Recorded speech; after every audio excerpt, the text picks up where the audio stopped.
Have you experienced the awesome power of the Panasonic Real 3DO system? Obviously. Presenting 3DO, the most advanced home gaming system in the universe. It's time to put away your toys. 3DO from Panasonic, Gold Star, and Creative Labs. A new low price and free games. Mind-blowing graphics of Panasonic Real 3DO. 3DO.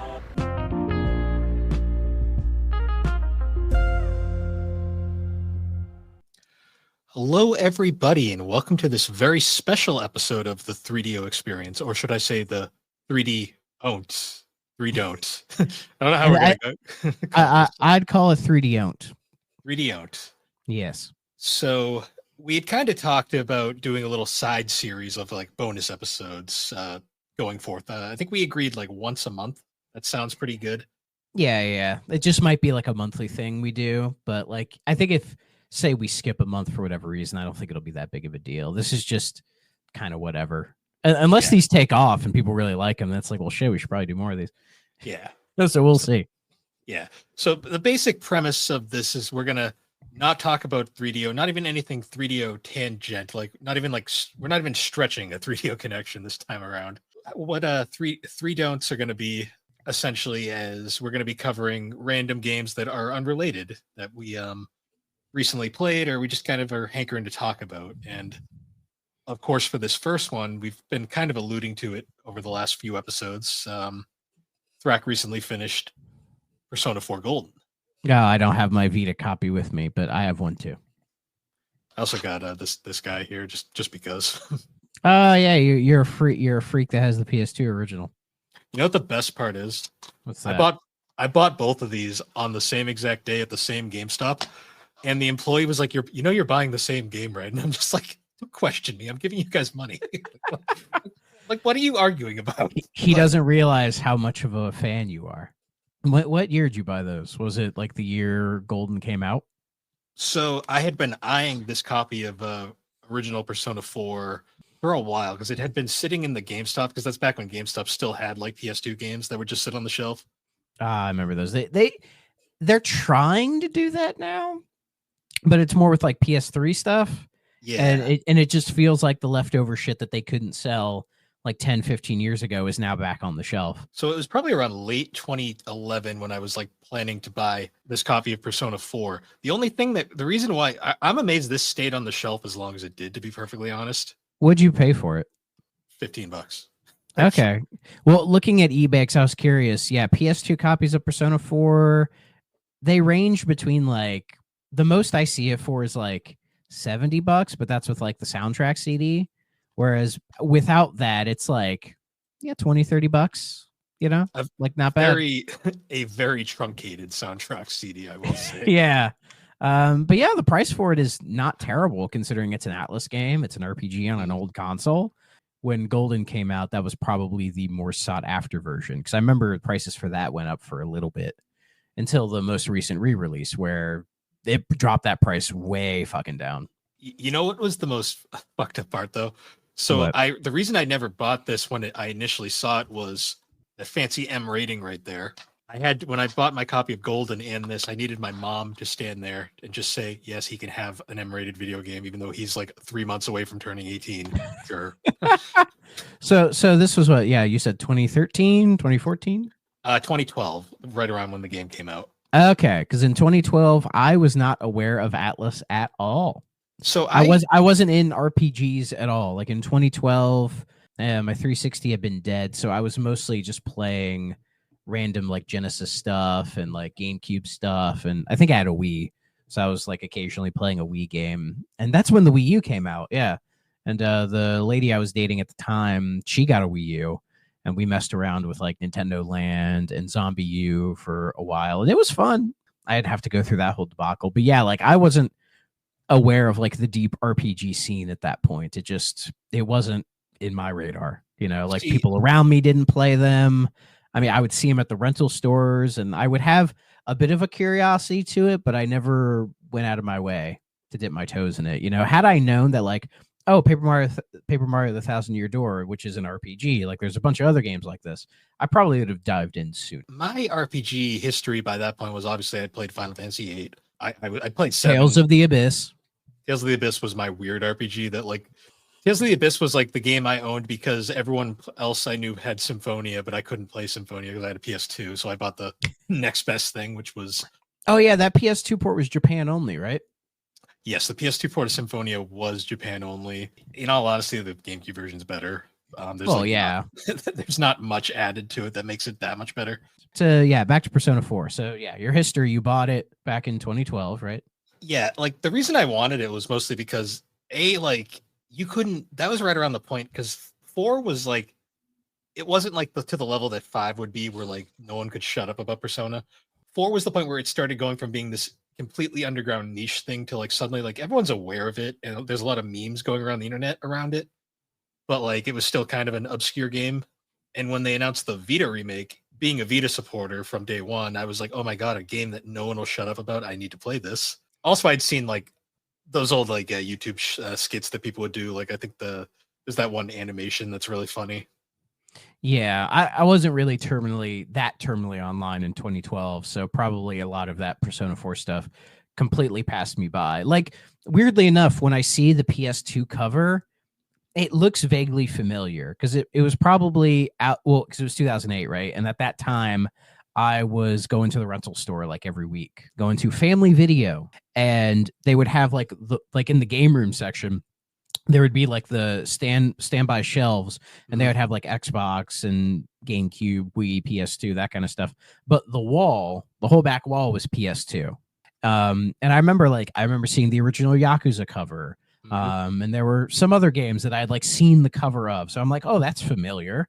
And then looking at the Persona 4 cover, I'm like, I probably saw that then and probably looked at it and went, that looks interesting. It's a very striking cover. Yeah, but I never picked it up. And I think it was just like that was my era where I didn't really get the whole anime thing. Because like I had people around me who knew anime and liked it, but I was just thought it was like that dumb Dragon Ball Z shit. Because whenever I would tune into Toonami, they would have an episode of DBZ or whatever, and I would watch it and be very confused because there'd be people fighting and Goku running through the clouds, like that bridge cloud thing. Yep. And I'm just like, I don't know what's going on. I don't understand this. And then they would show, say, like Cowboy Bebop, and I'd be like, this is cool, but I don't know what the fuck's going on. But it's very stylish. And say Yu Yu Hakusho is the other one I remember seeing that I actually really like, and I still am a fan of that show. So I had kind of a love-hate relationship with anime at that point anyways. So picking up a game in that style really wasn't going to do it for me. But going back to Tales, like, had I picked up Tales of Symphonia in my GameCube days, like if I had picked that up, I probably would have become more of an RPG guy then, because it was like that shit grabbed me. But yeah, like I didn't really know anything about this game until Persona 5, because when Persona 5 came out, like that was so big that even I knew about it. Again, I knew jack shit. The hype train for 5 was ridiculous. Like it was real. Yeah, like when I was like following game stuff, people would start bringing up Persona 5, and I'm like, well, what the fuck is that? When they was like, oh, anime RPG bullshit, whatever, get out of here, right? When they first showed that first reveal trailer, and it was just a picture of chairs, and I remember we all lost our fucking minds, and it's like they just showed us some goddamn chairs. Coming in winter of 2014. Oh, if only. How cute. If only. Honestly, it's for the best that game took so long to make, because I think it came out at like the right time, because I think in 2014, like anime RPGs were still not really like okay to like yet, you know, they were still kind of in that hate phase, but they were starting to come out of it, I think, in the mid 2010s. And by say when the Switch came out, it felt like now it's like, okay, we like these games now, we're fine, it's okay to like these now. And I think that's what caused Persona 5 to become so big, and then by extension the rest of the games became a big deal. So I honestly didn't really know about Persona 4 until it launched into PC. That was like an overnight, like this sold pretty well for a Vita game. People always joke it kept the Vita alive for a couple years. Yeah, it was the P4G it was the only game machine. people. Yeah, P4G machine. Yeah. But when it came to PC, because was always convinced when they announced they were bringing 4 to PC, I was like, okay, this is Atlas dipping their feet in the water. They're going to be like, let's see how it does on a non-Sony console. And then it sold extremely well. I think so well that they had to make Sega had to make like a social media post about it. I think in less than a month it sold 500,000 copies when it dropped in PC, and then Sega stated that the sales were so much stronger than they expected, and they said, okay, we'll keep doing this. They literally made a post where they're like, we didn't expect this. This is incredible. Thank you. Then I guess people want it. We'll keep doing it. Like, it was a case of people port begging. They got the port, and then they actually showed up for it, which is great. And I remember when it hit the PC, when I started hearing about Persona 4. I was starting to get more in RPGs at this point, so I was willing to give it a shot. And then I saw it was on Steam. It was like $20. And I'm like, that's not a bad price at all. It still is $20. And it goes on sale sometimes for cheaper than that, but it's really not a bad price for what you get out of it. Yeah, and so I'd played this game 3 times. But then when they dropped all of 3 portable, 4 golden, and 5 royal on everything, what was that, like 2022, I think, is when they did that? I believe it was either late 2022 or like early 2023. I think it was 2022. Yeah, because I think it was in the Xbox showcase of that year when they dropped in there, and I was like, holy fuck, big deal. And when I saw that, I was like, okay, that'll probably be how I play through Persona 4 Golden, is on there, because that's just what I play games on. It's my Xbox, right? So I finally did put. The game says 62 hours. The Xbox app says 75 hours. You can cut the difference, whatever. You guys said that was really quick. I was talking to somebody else. They said they beat it in 40 hours. And I'm like, how? Unless you skipped everything. Well, yeah, they probably fast forwarded every cutscene, did the bare minimum. It was probably a New Game Plus playthrough. But yeah, I've finally beaten the game. I have a Persona game under my belt. I have well, it's not my first Atlas game. That would be Catherine, which that could be another episode, because Catherine, I have a lot to say. But yeah, I've finally beaten this game for the first time. It's your favorite game of all time, so I figure, let's fucking talk about it. But that was my experience. So what was your experience playing this game for the first time? I had been mostly drawn, aside from like all the internet meme stuff and all that craziness, I had seen the trailers for it, and not even the anime stuff, but just like the in-game art style really kind of like grabbed me. Like, I liked how it looked, like a very subdued RPG kind of.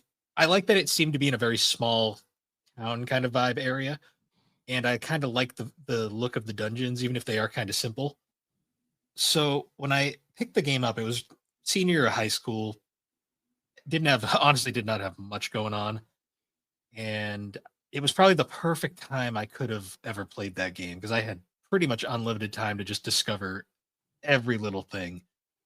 And I think I played it nonstop for most of senior year, finished 1 playthrough, and I was hooked from the start. And the reason I say this is my favorite game ever is because I finished that first playthrough, immediately started another playthrough, because I had to figure out what I missed, because a first playthrough of Persona 4, you're probably going to miss a bunch of stuff. So when you talk about your first playthrough, were you doing the PS2 version first or the Vita version first? Vita, I finished. I did dabble with this when I got to Yukiko's dungeon, and I was kind of like, this one's probably going to be the better experience, so I just kind of put this one down. And then, so you bought the PS2 version, what, just out of curiosity? No, because I'm a crazy collector. That was the main reason. Like, I bought it. Well, A, crazy collector. B, soundtrack CD. C, also, I did kind of want to see the differences. Yeah, and there are some pretty noticeable differences, at least from the little bit that I've researched. I mean, you would know better than me. And yeah, and in case anyone's curious, we are going to spoil the entire fucking game. Yeah, if you haven't played the game, please go play it before you watch this, because we're going to talk about everything. Try your best to play this game as unspoiled as possible, because I did, and I did get one thing kind of spoiled for me, but the rest of it, I didn't really know what was happening, so it made the experience a lot better. So just keep that in mind. He went into it like pretty much blind, to the point where we were all in a Discord call when he went through literally the most like stressful part of the game. And we'll talk about that. We got to coach him through it, and it was great. But yeah, so I finished first playthrough, immediately jumped into second playthrough, and when I realized I was not even like slightly bored playing it back to back, and I was still like wanted more after finishing it the second time, that's kind of where I realized I'm like, I think this might be just that game that everyone has that they just like, no matter what, it's just that it's like everyone's got a favorite game that like, even though it might have flaws, they can look past the flaws because they just enjoy it that much. It's so weird how your favorite game of all time is Persona 4 Golden, and my favorite game of all time is Sonic 3 and Knuckles. Like complete opposite ends of the spectrum, both owned by Sega, but like complete opposite ends of the spectrum. But I think we like both games for probably similar reasons. It's like it feels like home, weirdly enough. Like to me, playing Sonic 3 and Knuckles is just, I'm always having a good time. Doesn't matter. I've played that game 1,000 times. I'll probably play it 1,000,000 times before I fucking die. And I still enjoy that game as much as I did when I first played it, you know? Like that's honestly 100% how I feel with Persona 4 Golden. Like it just never gets old. Yeah. To me personally. Yeah. 4 to me though, like the reason I think 4 is because I like 5. I like 3 to a degree. I don't love 3 as much as some people do. I know that upsets some people love Persona 3 like a lot. My problem is I played 4 first, so going back to 3 was it felt like a step back in a lot of ways. Yeah, for sure. 5 is really good too. 5 has some pacing issues that I'm not a huge fan of. 4 overall, like 4, once you get started, like the pace is great. Characters are lovely. The story is very engaging. Like it is the happiest murder mystery you'll ever play in your life. It's surprisingly a very simple game. Like it's not nearly as complicated as I thought it was going to be. You know, that's something I was worried about, was it was going to be like overly complicated with the social link stuff and the part-time jobs and balancing that with the dungeon fighting and all this other stuff. I thought it would be like a lot to juggle. It's really not. Like you kind of, you get into a groove. I mean, and also I did watch a couple like YouTube videos of like how to, you know, for beginners or whatever, right? I watched a couple of those and they kind of helped me as well, being like, you know, do the, you know, this is how you kind of balance everything. So that helped. But even without those, yeah, the game is, it's not as big and complicated as you'd think it would be. And it's very beginner friendly. From what I've played of the Persona games, it is like, yeah, the friendliest of the bunch. That's the thing I love about it too, is like the main town that the game takes place in is Inaba. Mm-hmm. And there are a few added areas for Golden, but the main like area you explore is literally like 3 screens. Like it is a very small world, but it is so full of life. And I honestly prefer a small world that's full of life rather than a huge world that's barren and empty. Yeah, it helps that, yeah, it has the little small areas with little things to do in them. And yeah, there's, even with that, there is stuff you can miss, particularly I'd say in like the floodplain area, because that's when you don't visit nearly as much. So, and there's stuff that happens there that is very easy to miss. That poor little girl that's playing hide and seek and you just never find your friend. Or that cat who always wants tuna. Yep. He's always fucking hungry. He's never not hungry. It's crazy. But yeah, do we want to get into the story?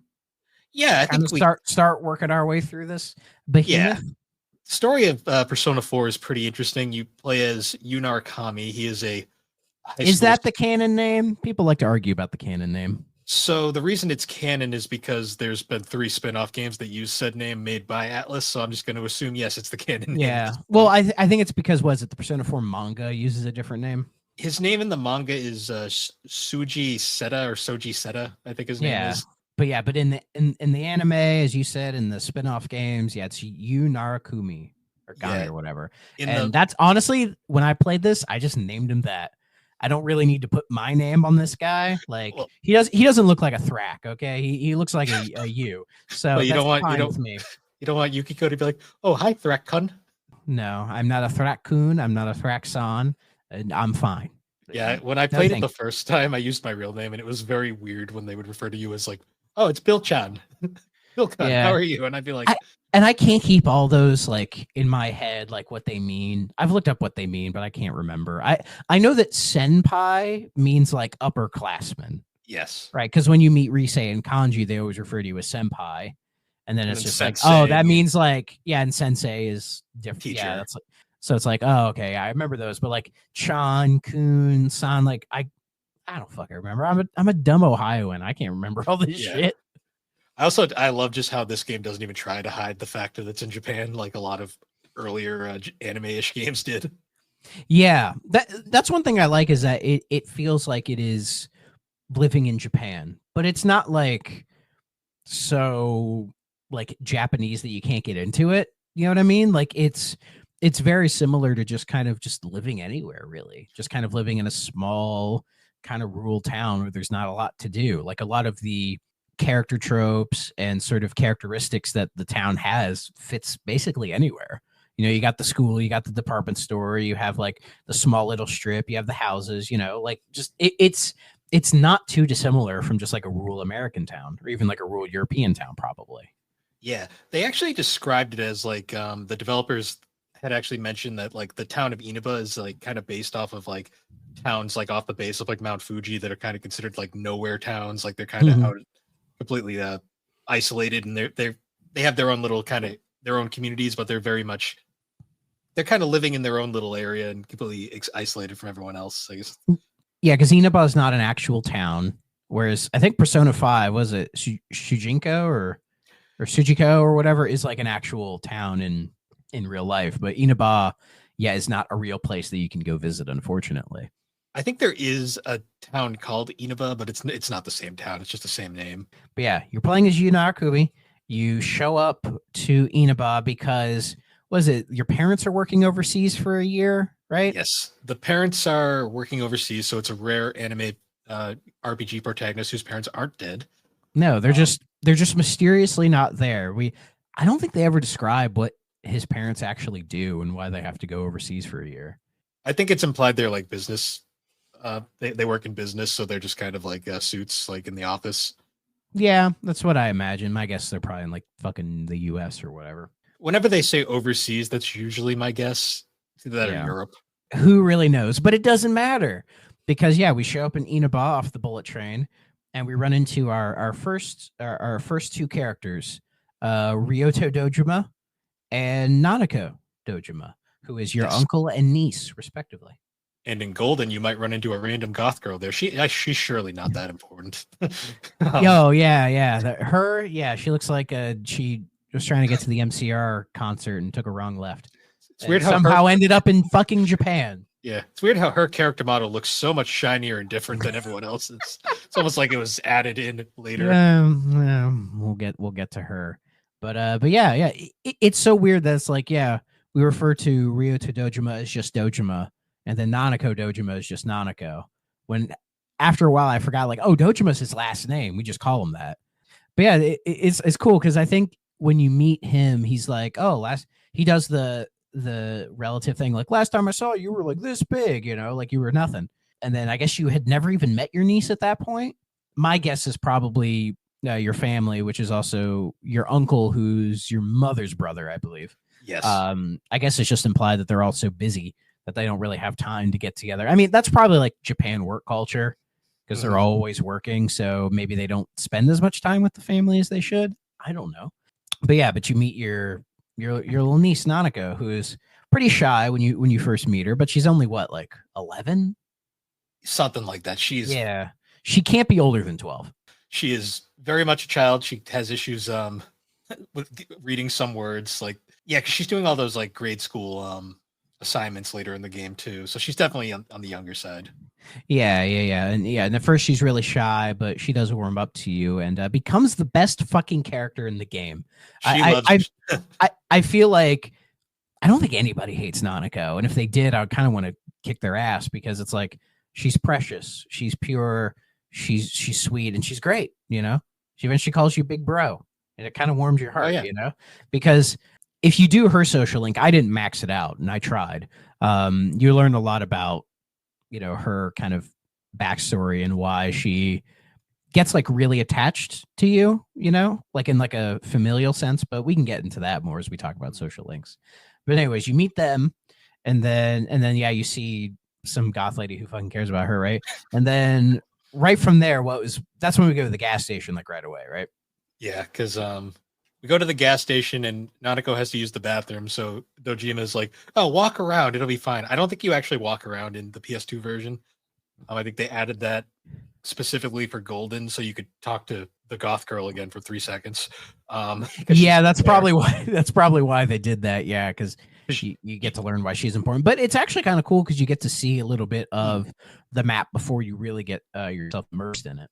Yeah, because you literally go around the town. You get full access to at least the main strip, but you can't. There's nothing going on at this point, so you kind of just can walk all the way to the end and all the way back. A gas station attendant offers you a job which you will never get. Yeah, it was so weird that they did that whole thing with the part-time job at the start with. I think that's trying to show you that, like, oh, you can do part-time jobs. And it's kind of interesting. You never really get to do that. No, you never get At all. You get part-time jobs, but you never get to work at the gas station. Yeah. That gas station attendant is interesting. I will say, surely not important. You can talk to them. I'm not really sure. That's the thing. Yeah. Periodically throughout the game, like when you walk by the gas station, because you do like almost every fucking day, sometimes they're there and you can just chat with them. But yeah, never amounts to anything. No, nothing ever comes of it. But then, like in most games, after you're talking to a gas station attendant, you get a headache and you need to go home because you have to go to sleep. Which is strange. Yeah, there's more to it, but later. Yeah. So anyway, next day is your first day at school, right? Yes, but before that, you has a very bizarre dream sequence. Oh, that's right. That's where we meet fucking Big Nose. Yes, and blonde lady. Yeah, Igor. And Margaret. And Margaret, yes. And I love Margaret because she's like the most sarcastic bitch ever. It's weird that they call it the Velvet Room, but as you play the game and find out, it's not a fucking room. You're in like a velvet limo. Yeah. So I don't get why they call it a room. So the Velvet Room is a very interesting location. It's the one consistent location in every Persona. It's even, but it changes shape every game. I think the Velvet Room name actually comes from the original Persona, where it was like a jazz lounge. I'm one of the many people who knows nothing about 1 and 2. So I think in 2 it was also similar. The Velvet Room does go back, and Igor's been a mainstay since. I compare him to G-Man from Half-Life because he's just this kind of omnipresent being that's just always there. And I'm always like, what is his deal? Like, do they ever explain him, or is it just he's just kind of there? He works for a character named Philemon, who's not in any of the games, like the modern games. So most modern Persona fans have no idea about him. Philemon's kind of like the big god-like character in these universes, but he hasn't been appeared since 2. So Igor's what, like his right-hand man in a way? One of his minions, basically. Interesting. It is weird because I thought Igor would be more of like the weird godlike figure who's trying to allow things to happen, or like kind of slightly nudging things to happen, which is kind of similar to G-Man. I mean, G-Man's a whole nother thing entirely that we will probably never get an answer for. But I think with G-Man and even potentially with Igor, with some of these characters, you don't have to explain everything. And it's probably better that you don't, because it allows for the mystery and the intrigue to still exist. So, because if you over-explain everything, then it's like, who fucking cares, man? Like, unless it's actually something interesting and like contributes to everything, just, leave it alone.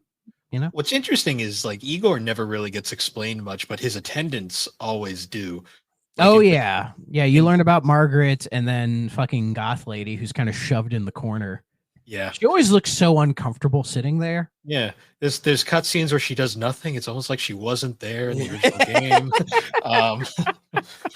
I will say though, like in 3, the Velvet Room was an elevator, and the attendant there was unique as well. And then in 5, it's a jail cell. Yes, with the 2 like eye patched attendants or whatever, Yeah, you can't talk too much about 5's Velvet Room without spoiling a lot, so I'm not going to get super into it. But in 4 though, it's like a stretch limo, and it's a fancy stretch limo. I will say that. Oh yeah, there's a mini bar they never touch. There's like a nice table in the middle, and I think that motif has been repeated throughout the series. The do do do do do do do do, that you hear in the Velvet Room. So I'm sure I think I've heard that in 5. It's in 5. It's in 3. I think it's actually it goes all the way back to 1. In Dancing All Night, you get a disco version of it. Oh hell yeah! Does Igor dance? No, Margaret does though. I don't care about. I want to see Igor fucking shake his giant nose. you can give all the characters Igor noses for costumes. So, but what is he basically, yeah, he comes to you in a dream and then basically explains to you that, like, you know, this next year of your life is going to change everything, or, you know, basically does the whole, like, you're in a video game, shit's about to happen, son, so get ready. yeah. You know, and it's just like, okay, it's weird that he can summon you in your dreams, but then you can also go to him whenever you want in that sort of like weird blue door that exists that nobody else can see but you. And so, yeah, so then that all happens, and then you wake up, and then you go to school for the first time.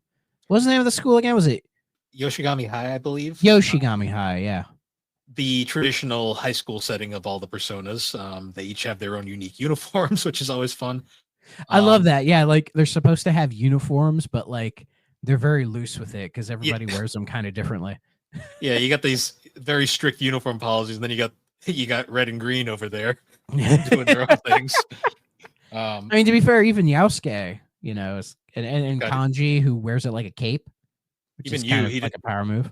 Even you just wears it open. In the anime, they actually, the first episode, he wears it properly, and then like after his dramatic persona awakening, he opens up the jacket and it's open for the rest of the series. Maybe he ripped the buttons, and he's like, I can't close this now. I think that's the implication. But as we're walking to school, we see a guy stuck in a trash can, and our reaction is just to look at this idiot. Yeah, we're like, just point and laugh, just ha ha, fuck you, you're nothing, you're not important at all.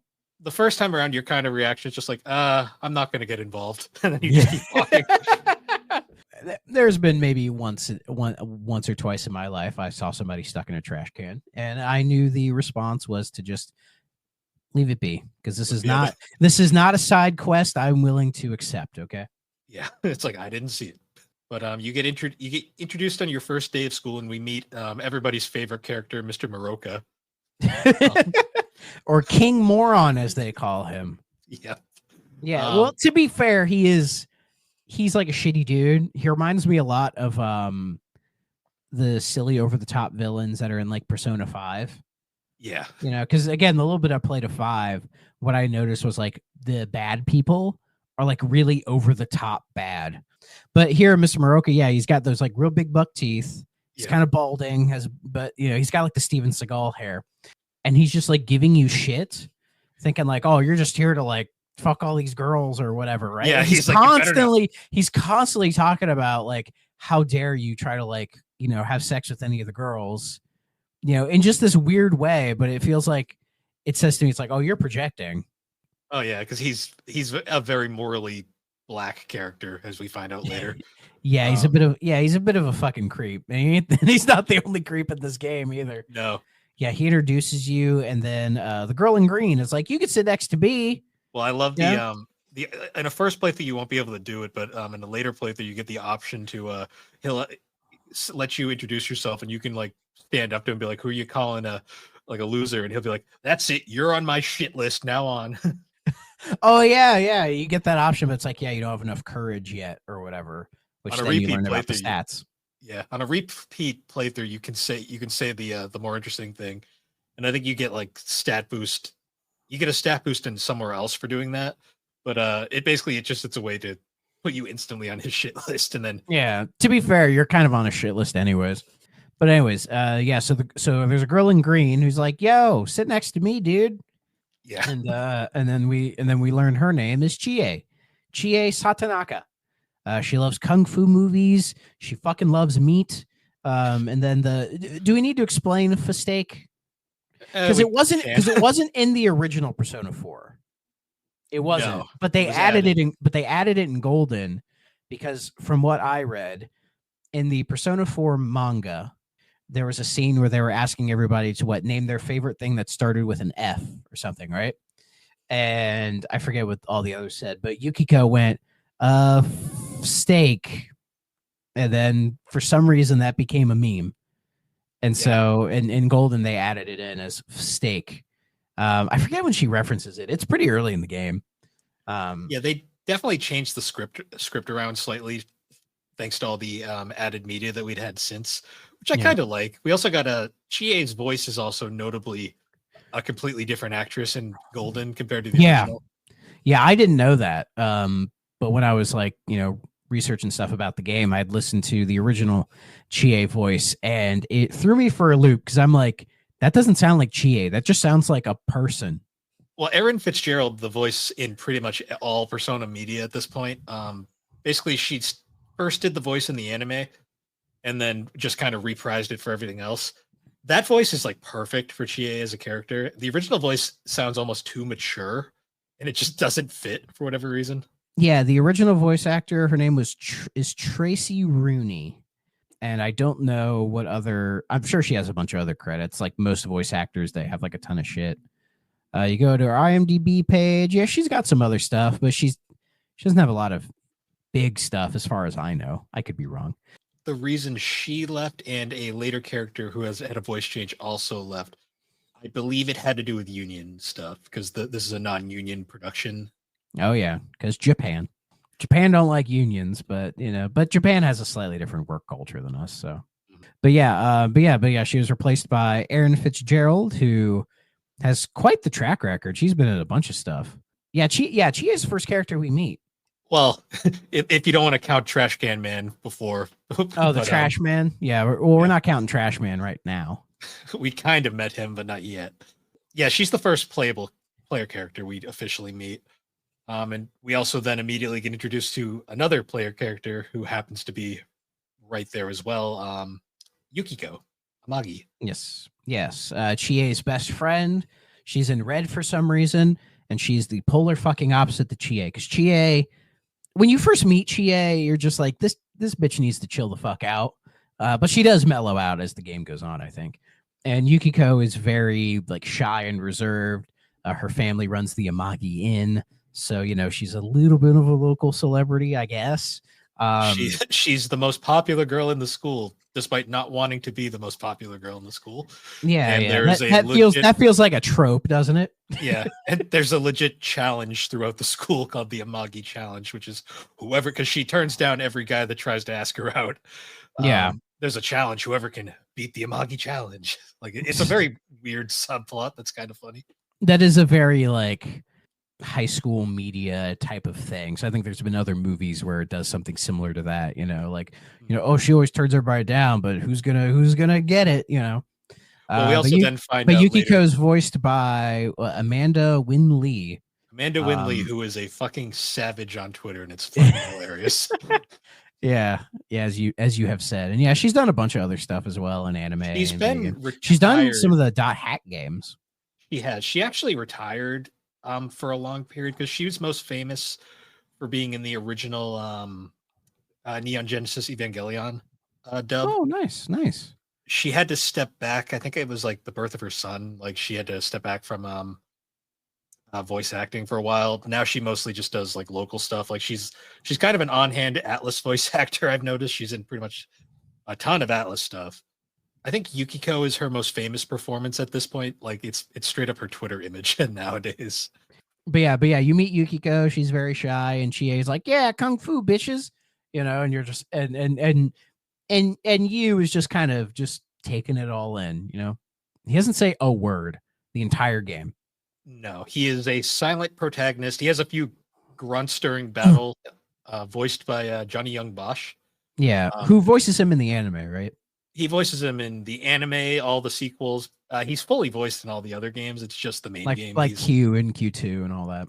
Yu Narukami is a very interesting character because he doesn't really have a lot of a character in the game because he's a silent protagonist. You kind of decide his character. Yeah. It reminds me a little bit of Shepard, but like not as interactive as Shepard.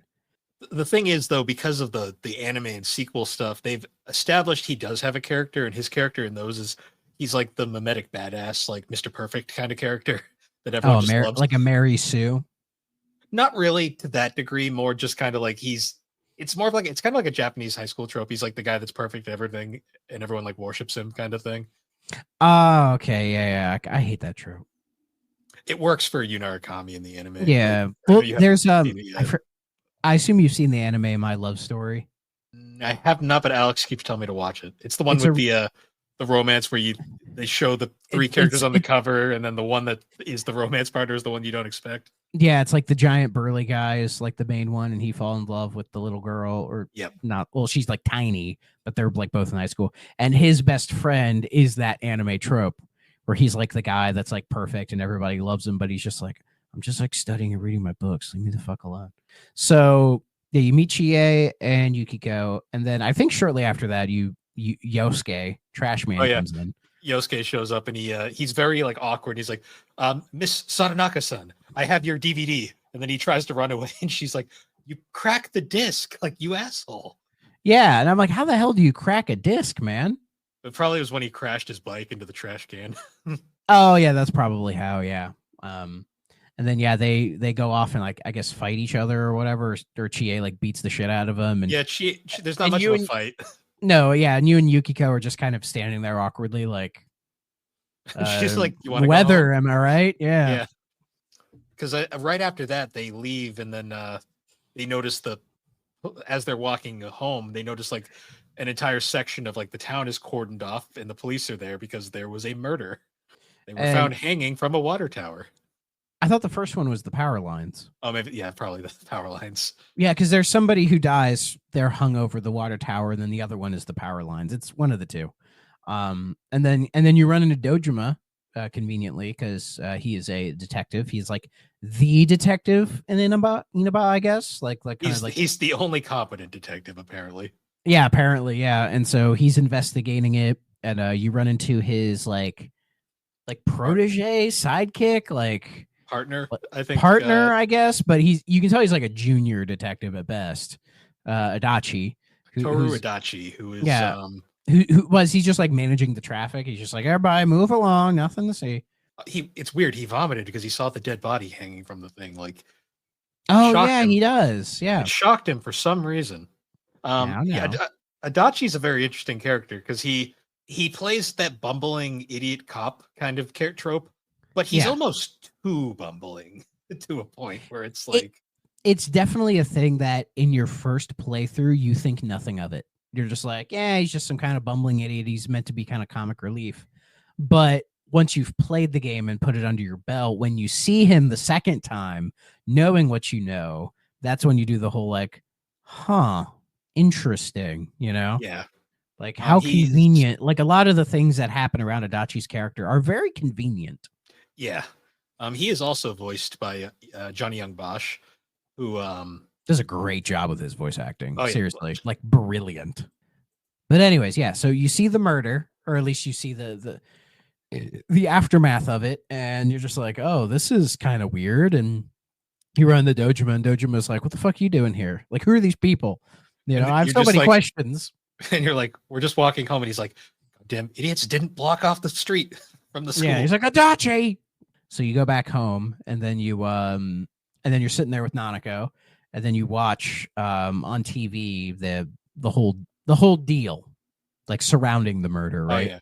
You learn the whole backstory about this public servant government guy who had an affair with his wife with this news reporter who is the one that mysteriously died, but he's got an airtight alibi, so they have no idea who the So it was the mistress who died. Yes, his wife. Okay, I could never keep it squared in my head. I was like, was it the wife or the mistress? It was one of the two that died. Yeah, the guy, it's Namatame, right? Namatame. Yep. Yeah, and they say he has like the airtight alibi, so his story is clear, is checked out, for now or whatever. I forget what their reasoning was. Was it he was out of the country at that point? Yeah, he was dealing with the scandal. Yeah. So he was kind of hiding away. We'll learn more about him later on. I will say one of my favorite Nanako lines comes here, where because you're watching, Dojima's still obviously dealing with everything, so it's just you and Nanako. And as this thing's going on, Nanako will just at one point be like, "This is boring," and then just change the channel.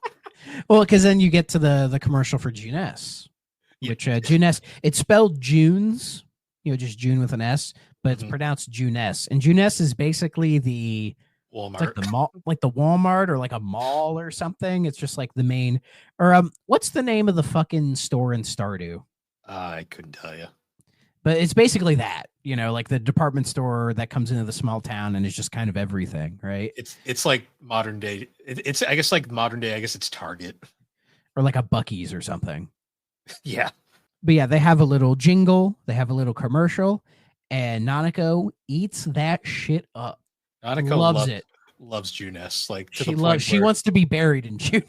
she wants to work there. And there's a great piece of fan art I saw of like it's Nanako in the future as a Junes worker getting yelled at by a Karen. And it's just like the most hilarious thing ever because it's like, yep, that's probably That's what she wants. Yeah. Though I could see Nanako eventually being like the manager who runs everything.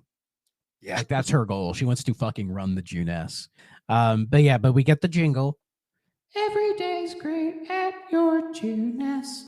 And it kind of sticks with you because every time you go to Junes, you hear that little motif every single time. Do do do do do do do do. And it's an absurdly catchy song. Like, cause you'll be at Junes a lot, and like in the back, you'll just hear like the do do do do do do do do do do do do in the background just constantly. Yeah, that very kind of bouncy synth that it has, and the kind of like canned drums, and like it's coming out of like a weak speaker type of sound. Like they got the whole thing down perfectly. I do. So after that, then like you has another strange dream, where this time he's in this weird dimensional space that's just kind of like this. It's like a straight line of just bricks, and you just kind of run aimlessly down the street. Oh yeah, and there's that like shadowy figure. Yeah, that's just like you're trying to get me or whatever. Yeah, it's like it's kind of first time playthrough. You're kind of like, what the fuck's going on here? Later playthroughs, you understand this is more just you beginning to awaken his persona. Yeah, you kind of run forward for like a good amount. Fun fact: remember the look of this place because it will come into play later. Which I will say, when I noticed that, I was like, holy shit! Like, but yeah, you kind of run straight for a bit, and then it just kind of you wake up, and it's kind of like, well, that was weird. And then you just go to school like normal, and then is that when you learn about the Midnight Channel at that point? So they start talking about it because it's kind of implied because in the background, a lot of like background characters had mentioned that the Midnight Channel is just kind of this weird like superstition that like if you watch the channel at midnight in a rainy day, you'll see the love of your life on TV because a lot of like these guys had saw the reporter who died, and they thought it was the sign for that. But then you decides the next day. Well, they kind of all talk about it, but of course we have more school shenanigans first before that. Oh yeah. There's a lot of school shenanigans in this game. Like when I finished playing it, my initial thought was like that was probably the best anime I've ever played because it is very much an anime where there are a lot of moments where not a lot of super deep plot happens, but there's a lot of moments for just like character building and just kind of vibing and hanging out, dude. And I can say clearly if that's not really your thing, then this game is not really going to be for you, unfortunately. But usually a lot of like the excessive story stuff does kind of turn me off, but I found myself enjoying the shenanigans the further we got in. The thing about Persona 4's story is it is very well paced, where like the slowest part is literally the beginning and then once you get past like that and get into the main like meat and potatoes of it, it's like it's like plot point just kind of goes from there. But it's so well written that like I never found myself like bored, and I think that's kind of like the genius of it. Yeah, its pacing is pretty solid overall. Because around this time, that's when you start hanging out with Yosuke mainly, and then Chie and Yukiko are just kind of almost auxiliary. Oh yeah, because when we go into the school this time, Yosuke is once again crashed in a trash can. Rather than ignore him, Yu decides, I guess I'll help him out this time. He's having a rough go. Let me help him out. And then that's when you like properly meet him, and he becomes like kind of your best friend, I guess. Like he's kind of meant to be sort of like the best friend, the bromance in a sense. But again, you kind of get as close to him as you want with the whole social link thing. But then you find out that he's also like a city kid who moved to Inaba because his dad is his dad run Junes? His dad is the corporate manager for this Junes location. Yosuke works there. How convenient, right? There are people who say he's like a nepotism hire and all that other stuff, and it does kind of get to him. But then that's when you actually like go to Junes and hang out with him. Because they go to Junes because Well, initially it's to make it up to Chie for destroying her. Because he destroys the DVD, so he's like, "Oh, let's get you some steak." Yeah, And she loses her fucking mind because that's when you learn, oh, she loves steak. She is a diehard carnivore. and they try to invite Yukiko, but Yukiko is once again too busy working at the inn. Yukiko, you'll find early in the game, is very aloof and very she. The best way to describe her at this point in the game is she's just tired. Like all of us. She's Yeah. just always tired, you know? But when you're there, another student from the school arrives who Yosuke seems to know. The character's name is Saki. Saki Senpai, Yes. as Yosuke likes to call her all the time. Saki Senpai. And it's a character that Yosuke clearly has a thing for, but judging from like the way you talk to her, it seems like she's not really that interested in him. Does she work at Junes? I think she does. So she works part-time at Junes, and we'll find out the reasoning shortly after this, but it's kind of like she's working there mostly as a part-time thing, and it's to help raise money for her family essentially. And it's implied Yosuke is the one that kind of helped her out and got her the job, and is kind of he tends to make things easier for her than most other people. Yeah, because there's those like two girls who work at Junes as well, and you occasionally see them, and they're like gossiping about everything, you know. And Yosuke gets kind of pissed at him because I guess he has like a manager type of role. Because later on in the game, there'll be moments where Yosuke will call you and be like, "Hey, dude, can you like help me work at Junes for a bit? I like really need your help." You can decline him, but you know, if you help him, you get some money for it. So money and some relationship points. So, Yeah. and there's funny dialogue. yes, there is. So you treat Chie to her steak, and then you guys start like going into the electronics section, looking at like all the new TVs and all the other stuff. And then I forget what exactly happens, but I think it's like you like puts his hand on the TV, and then his like hand like falls fucking into the TV. You're like, and everyone's like, "Whoa, what the fuck is that?" You know, and then you pull it out. What happens is like, his hand falls in. And he's like, "It's weird," but then he sticks it back in. He just kind of pauses there, and then Yosuke has to pee, and he does the dramatic anime thing where he starts running around like an idiot. Yeah, yeah. Oh, yeah. This is the moment, yeah, where he does the whole like, really gotta pee, man. And that's the thing; it never comes up later in the game at all. This whole like Yusuke taking a piss thing. I thought it was going to become like a character trait, but it doesn't become a character trait. What's funny though is he's running around freaking out about that, and then she is freaking out about his hand in the TV, and they end up crashing into each other and knocking all three of them through the TV portal. Yes, and then we enter for the first time the TV world, and now I think that when they first land, they land in the like that weird room, right? They land in the room, which is implied to be. We find out later that when a person gets thrown in there, they kind of create their own little world area that's based off of their inner thoughts. Mhm. And it's implied that the place they land is the spot where the TV announcer ended up.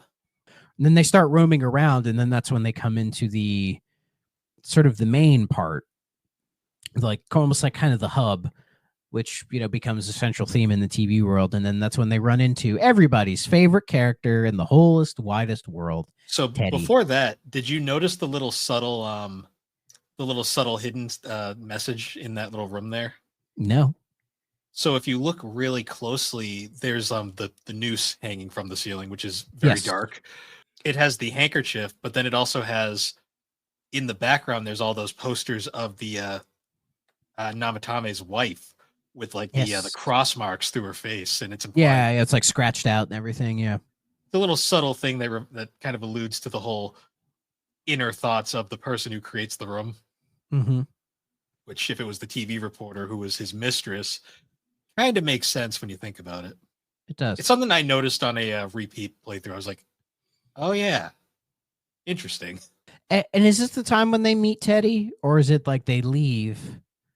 So they go in with the rope the second time. They meet Teddy this time because Okay. they find him, and he's basically like, "What are you doing here? You guys are gonna get killed. Here, I'll let you out." And he kind of shows them the way back to get out. Yeah, initially. he just can't bear seeing more people in this fucking place. Yeah. So Teddy is a teddy bear but he's like this like weird big thing with a zipper on his neck, and he just kind of waddles around. I forget who's his voice actor, but Sam Riegel, yeah, and and he has a very sort of like anime style voice, like, oh, what are you doing, and everyone's like really fucking confused. But yeah, as you said, he leads him out because he's like, it's dangerous here. You can't be here. And so, yeah, and then he leads you out, and then you guys are able to get out, and you're like, the fuck was that, man? Yeah, it's kind of one of those things where they're like, well, let's just pretend this never happened and move on with our lives. Yeah, but then because you learn about the Midnight Channel is when you actually start like looking at it, because I think that's when it like starts raining, and whenever it rains, it becomes a thing in the game. Whenever it rains, that's when you get to look at the Midnight Channel. And when you look at it, it shows a very fuzzy picture, like the old school fuzzy style, like no channel.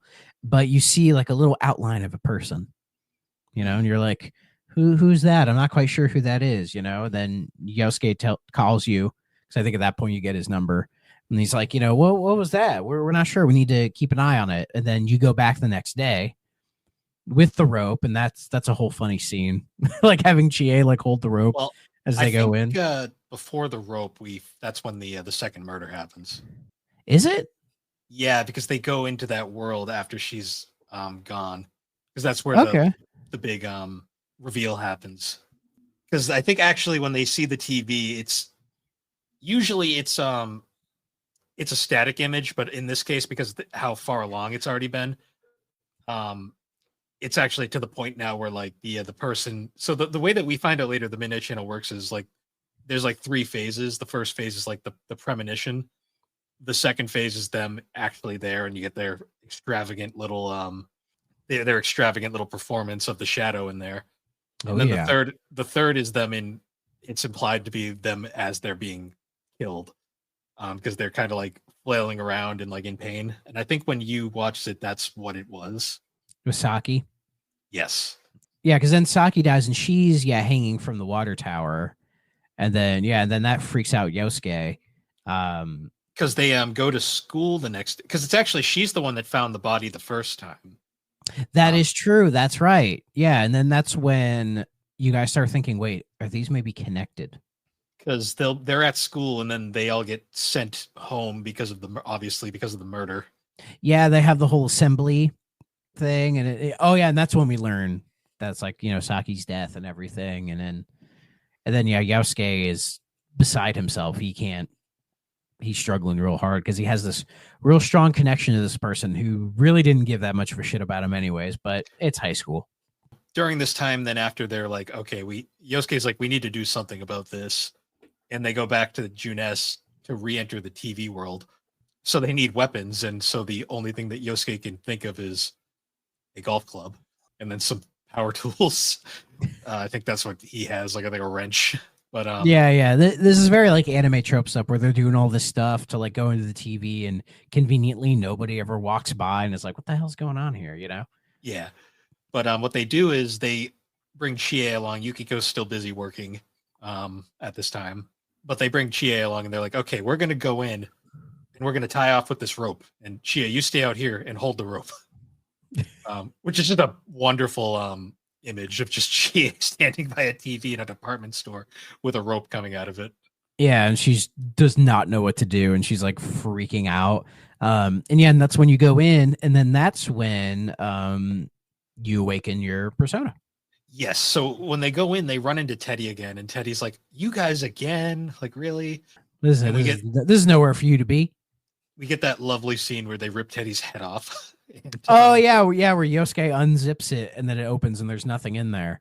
Yeah, and you're like, what the fuck, And I love that scene. Which, when you learn Teddy's character, it makes a lot of sense.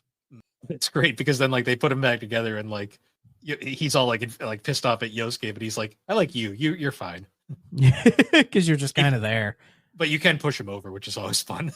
But eventually Teddy will be like, he'll be like, well, okay, what are you doing here? And he'll be like, well, we got to go rescue this person. But did anyone else get thrown in here recently? And Teddy'd be like, there was someone here. I can take you to where it was. Because Teddy's able to sniff out locations with his little bear nose. Yeah. And so he takes them to this what is essentially like a demonic version of the shopping district from Mhm. Juness. And this is where the persona awakenings happen, because when they get there, they run into Yosuke. Essentially is hearing all these the final thoughts of Saki, but they're actually the final thoughts of Saki's shadow. So they're technically exaggerated inner thoughts. But So does you get his persona? Doesn't he get an awakened before this? so the way it happens is Yosuke starts going into despair because he finds out Saki was not really ever into him, and there's a whole lot of backstory behind the fact that like the whole reason she had to work there is because her family business was struggling because of Juness coming in. Yeah, that creates a whole conflict within him. Yeah. And when that happens, Yosuke's shadow appears, and we get the first shadow appearance. Mhm. And the thing with the shadows is the shadows are the inner thoughts of the characters, but they're heavily exaggerated and like kind of twisted in a way. It's like the negative parts of like your inner self that are like exaggerated. Yes. Where it's like there's definitely truth in all the shadows that you encounter with all these characters, like, but it's truth in like a sort of like exaggerating sort of the negative aspects of it, which is something that I think we all tend to do, exaggerate sort of the negative aspects. Yes. And it's just kind of seeing that on display, you know?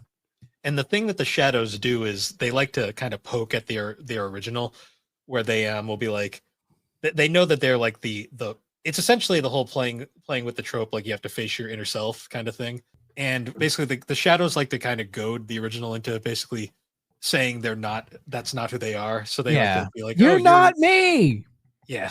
And The big- once the character says they basically denounce the shadow then transforms into its true form, which is this like demonic like creature, which other known as the boss of the dungeon. Yeah, which and I like the designs of them because they all do like reference the character, you know, in a specific way. They also and yeah, resemble their personas that they eventually get to, which is kind of yeah, nice. which is cool. And yeah, and that's like the first fight you have in the game is fighting Yosuke's dungeon, because that's when Yu's persona awakens. Yep.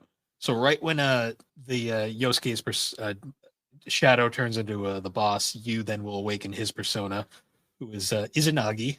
Pretty cool persona.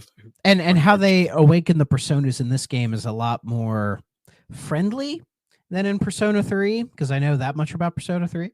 Or even 5. Even 5. Even 5, yeah. Whereas here it's just like the card appears and they just do this. You know, they just like smash the card, and that kind of awakens the persona. And you get a really cool anime cutscene for Yu's persona being awakened. Yeah, and you'll find out later that Yu's persona is kind of special. He's not tied to the main character is special? Who would have thought? Yeah. Well, he's part of the Fool Arcana, and the Fool Arcana, they get to have multiple personas. Mm-hmm. Which is an excuse to allow you to mess around with persona fusion. Yeah, because you'll find out real fast Yu's initial persona, Izanagi, gets outclassed very fast. Yeah. But we'll get to that. So yeah, you have that cool cutscene where it awakens, and then you fight Yosuke's boss, which isn't really that bad. No, you should be able to beat it the first time around. Great music. I love the fucking boss theme. The soundtrack in this game is phenomenal, like all the way. No, it is. Shoji Meguro did a phenomenal job. Yeah, and yeah, the boss theme is really good. It has the best name too. The name of the song is literally called "I'll Face Myself Battle." Yeah, beautiful, perfect.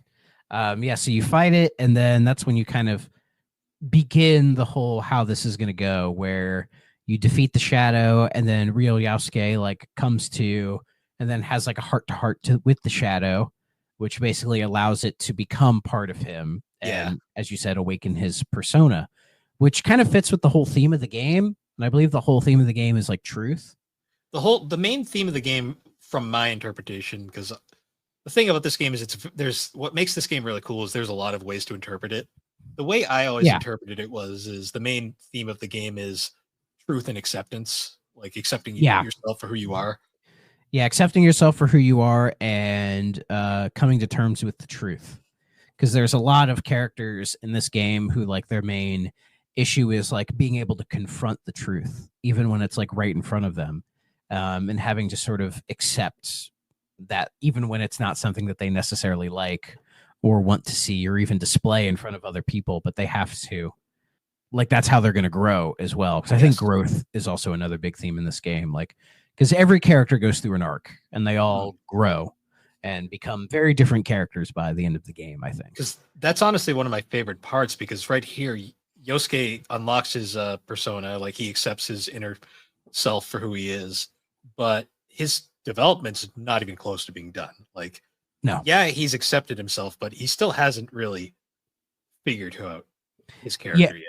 Yeah, and that's one of the strong points about the game is that it doesn't just stop at like, oh, you've done the whole persona thing, you're good, you're just a character now. Like, the characters continue to grow and change, like even well past them like getting their personas and everything, which really is a testament to how good the writing is and how they were able to keep that character development going. Like, even 50 plus hours in, it's like there are still new things happening with these characters.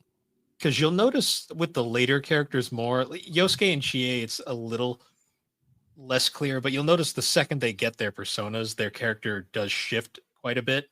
Yeah, because I mean, to be fair, going through that kind of an event, I think would change you as a person. Yosuke and Chie are a little different just because the way they get their personas is slightly not as dramatic as the other characters.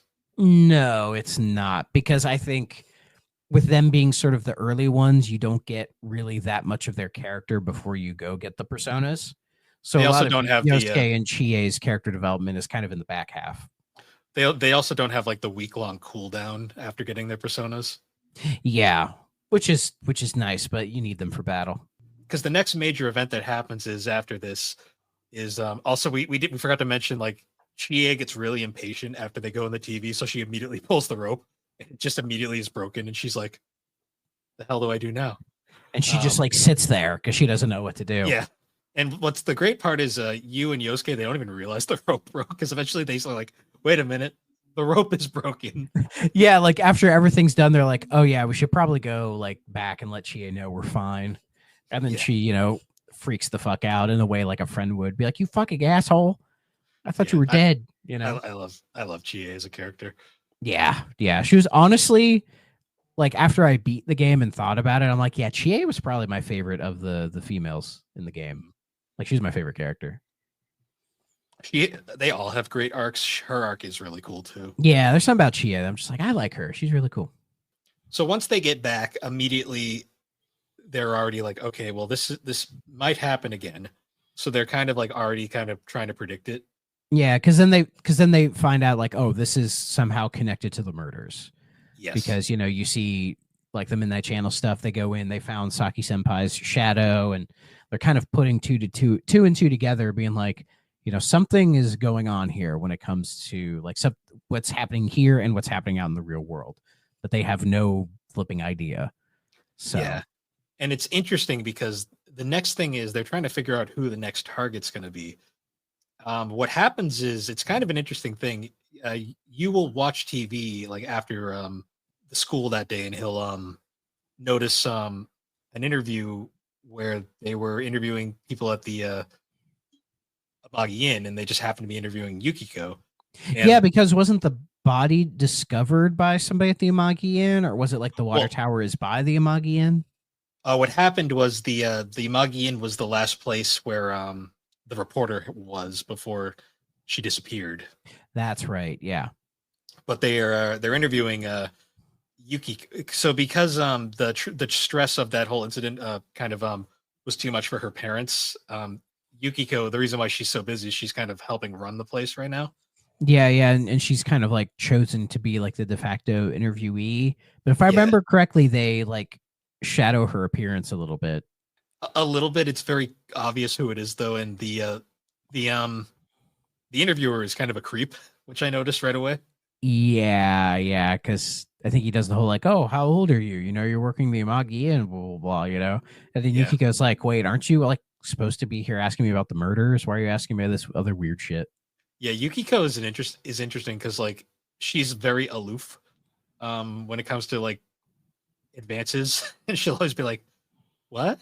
Like, what's going on?" Yeah, like she's just her turning people down isn't some like weird like superiority complex that she may have. She's just like, oh, I'm too busy. What? Fuck, Well, get no, out of here. I got it's shit to do.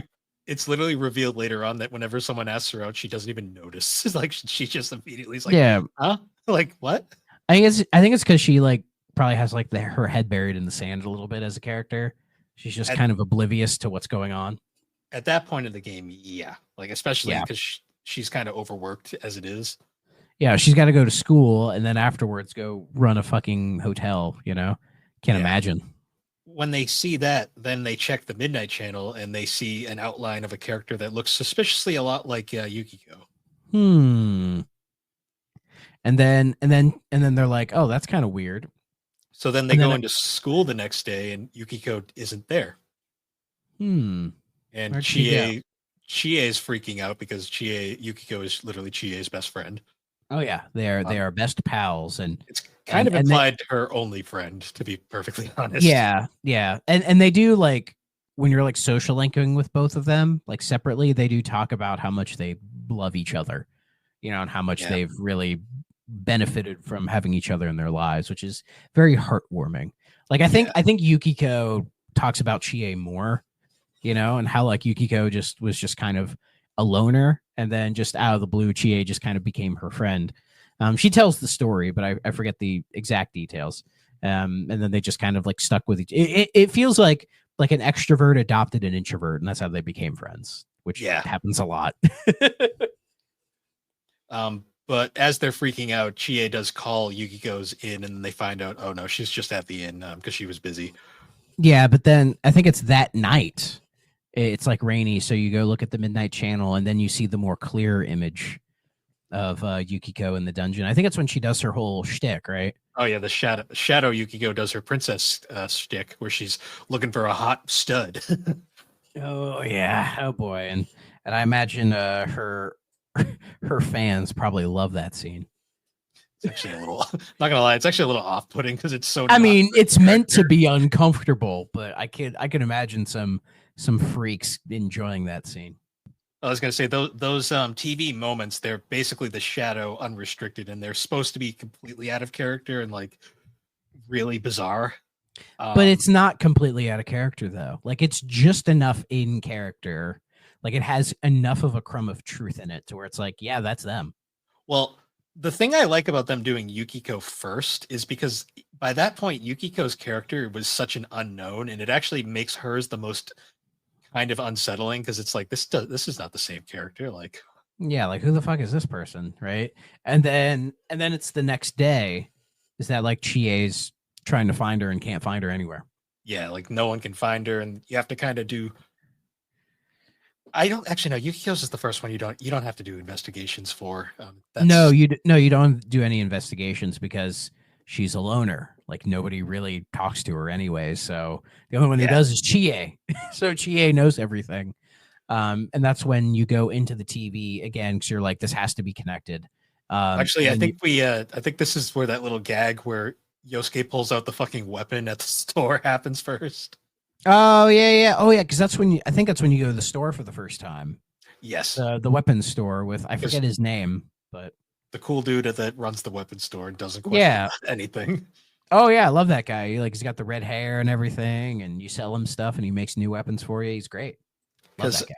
I love that scene because he's not as cool as Airsoft guy in 5 though. No, well, I do like Airsoft guy in 5 is pretty awesome.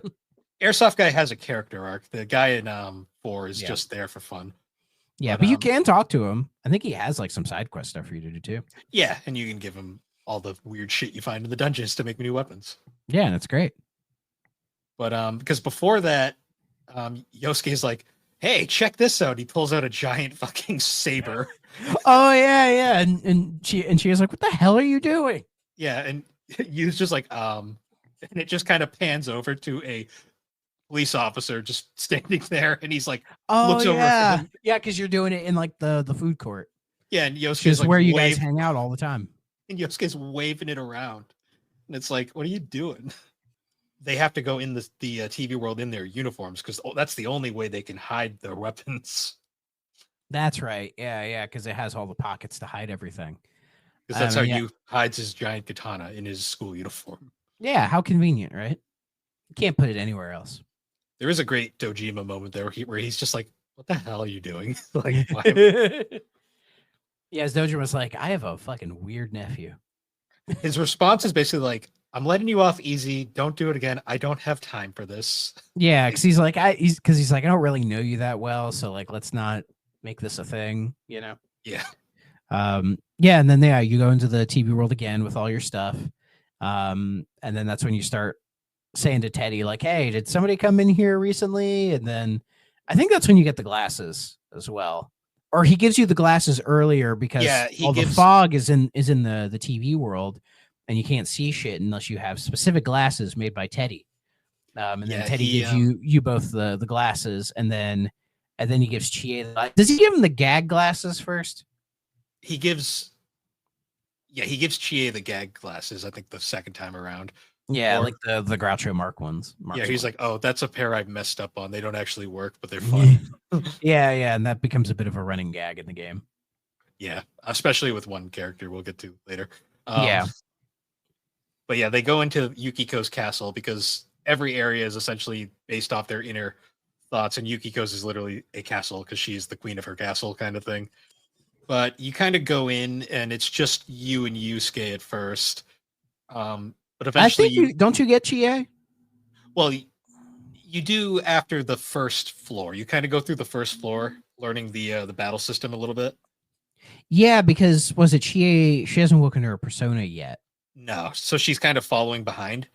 I think it's like either floor 2 or floor 3. You run into there's kind of like a boss arena, and then that's where all of basically Yukiko's shadow starts taunting Chie and causes Chie to have her own sort of like mental breakdown, because I think it refers to them as, "Oh, it's her 3 princes coming to save me," and Chie's like, "Wait a minute, what?" Not the first time they deal with that topic in this game. Yeah. And basically she kind of goes into this whole thing about how like she kind of like is like very like wanksty, like Chie is the only one, they're always coming to save me, blah blah blah. And then she's kind of like kind of resentful about it, which causes Chie to awaken her shadow, who is also kind of making fun of her for that reasoning, basically playing up the fact that she has to save Yukiko all the time, and Yukiko can't do anything without her. Yeah, and I think it's also implied that like with Chie, it's like, oh, but like nobody ever comes and saves me. You know, I help everybody else, but nobody helps me. Chie is like, the way I've always kind of categorized Chie is she's like the tomboy that wants to be feminine. Yeah, like she kind of has like that protector role, but not like a feminine protector role, like more of like a masculine one. Yeah, but she still is like wants to be like treated that way at times. It's kind of like, oh yeah. It trust me, it's very implied. Yeah, that she wants to be seen more as a lady. But of course, then she denies her shadow, and her shadow becomes her monster form, and you defeat it with you and Yusuke. It's kind of a way of showing off having a battle with multiple party members. Yeah, and what's nice is, unlike say in Persona 3, where they couldn't decide if they wanted you to have direct control of your party or not, this game is very much like, it starts out you don't have control of them, but you can go in the tactics and just take direct control of them, which definitely makes the game a lot easier to play. Oh yeah, I would say so. Well, because you don't have to worry in 3. The biggest problem in 3 and 3 FEFs was you'd like do something, and then like one character would just run rogue and do something really stupid, and you'd be like, God damn it. Yeah, this game, that doesn't really ever become an issue. I mean, you can have them do kind of whatever on their own, which helps in some like more kind of like grindy situations, so you don't have to do as much, but for the most part you just want direct control of them. Yeah, other than that though, it's kind of crazy because then they go from they defeat that shadow, and then they get Chie's persona. But because awakening a persona wipes out a character's stamina, they have to retreat for the day. When they retreat for the day, then they then go back, and then Chie gets rested, and then the game then gives you a choice here, which I find very interesting. Is this the point where the game basically says like, you know, hey, you'll have a specific amount of time to clear out the dungeon, so, you know, don't feel like you have to do it all in one day or anything like that. Like, I think they give you in time like 2 weeks. Yeah, it's something like that. Like they basically be like the next rainstorm is this day. You have until then to clear the shadow and clear the dungeon. And essentially, what that lets you do is you can decide if you're not leveled high enough, you can say grind for a day, or you can do some social link stuff, even though there's not a ton at this point. No, not at all. So it's pretty easy. Like it's like just go clear the dungeon. So and yeah, and then you enter the first of many dungeons in the game, and all of the dungeons, they look different, but they operate on the same sort of idea where it's like randomly generated. Yeah. I think I put that in quotes because there are very similar layouts. And yeah, you're just going floor by floor, fighting shadows, typical JRPG fashion, but it's very similar to Persona and SMT, where each character has like various strengths and weaknesses depending on like they're strong to physical attacks, but they're weak to like a certain element or light or dark or whatever. And then as the game goes on, you get more of those abilities and learn to exploit those weaknesses. And if you hit the weakness, you get another turn. Is that what the press turn refers to? Where it's if you exploit a weakness, you are able to get an extra turn with that character. You can either exploit that same weakness again, or you can maybe try to hit somebody else to get their weakness down. And you can like string them. Like you can like string a whole like set of attacks with one character.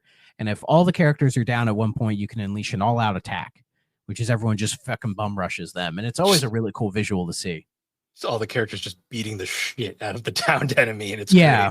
And there's a really subtle design thing I like with the all-out attack, and that is if your characters aren't strong enough to do like a huge amount of damage, you'll see them like get bounced back and have to like keep going back in, Whereas if your characters are really strong, it can probably take them out in one move. They just sink right in and just fight them and never get thrown back at all, which is always a good thing to keep track of because not every enemy benefits from an all-out attack. But that happens later on in the game. At this point, it's a very easy system. It's like, oh, this character is weak to fire, and the thing is with repeat enemies, whatever you find out they're weak or strong to, it saves it. So you can always go to analysis and just check to see what they're weak or strong to be sure. They're like, okay, they're weak to fire, so I got to be sure to hit them with a fire attack or lightning or whatever. Like avoid this attack, right? That kind of thing. Yeah. And that progresses as you go up level by level. You'll find chests with items. You'll find the small ones which you can open, or the big ones which require the chest keys, which you can get from winning battles.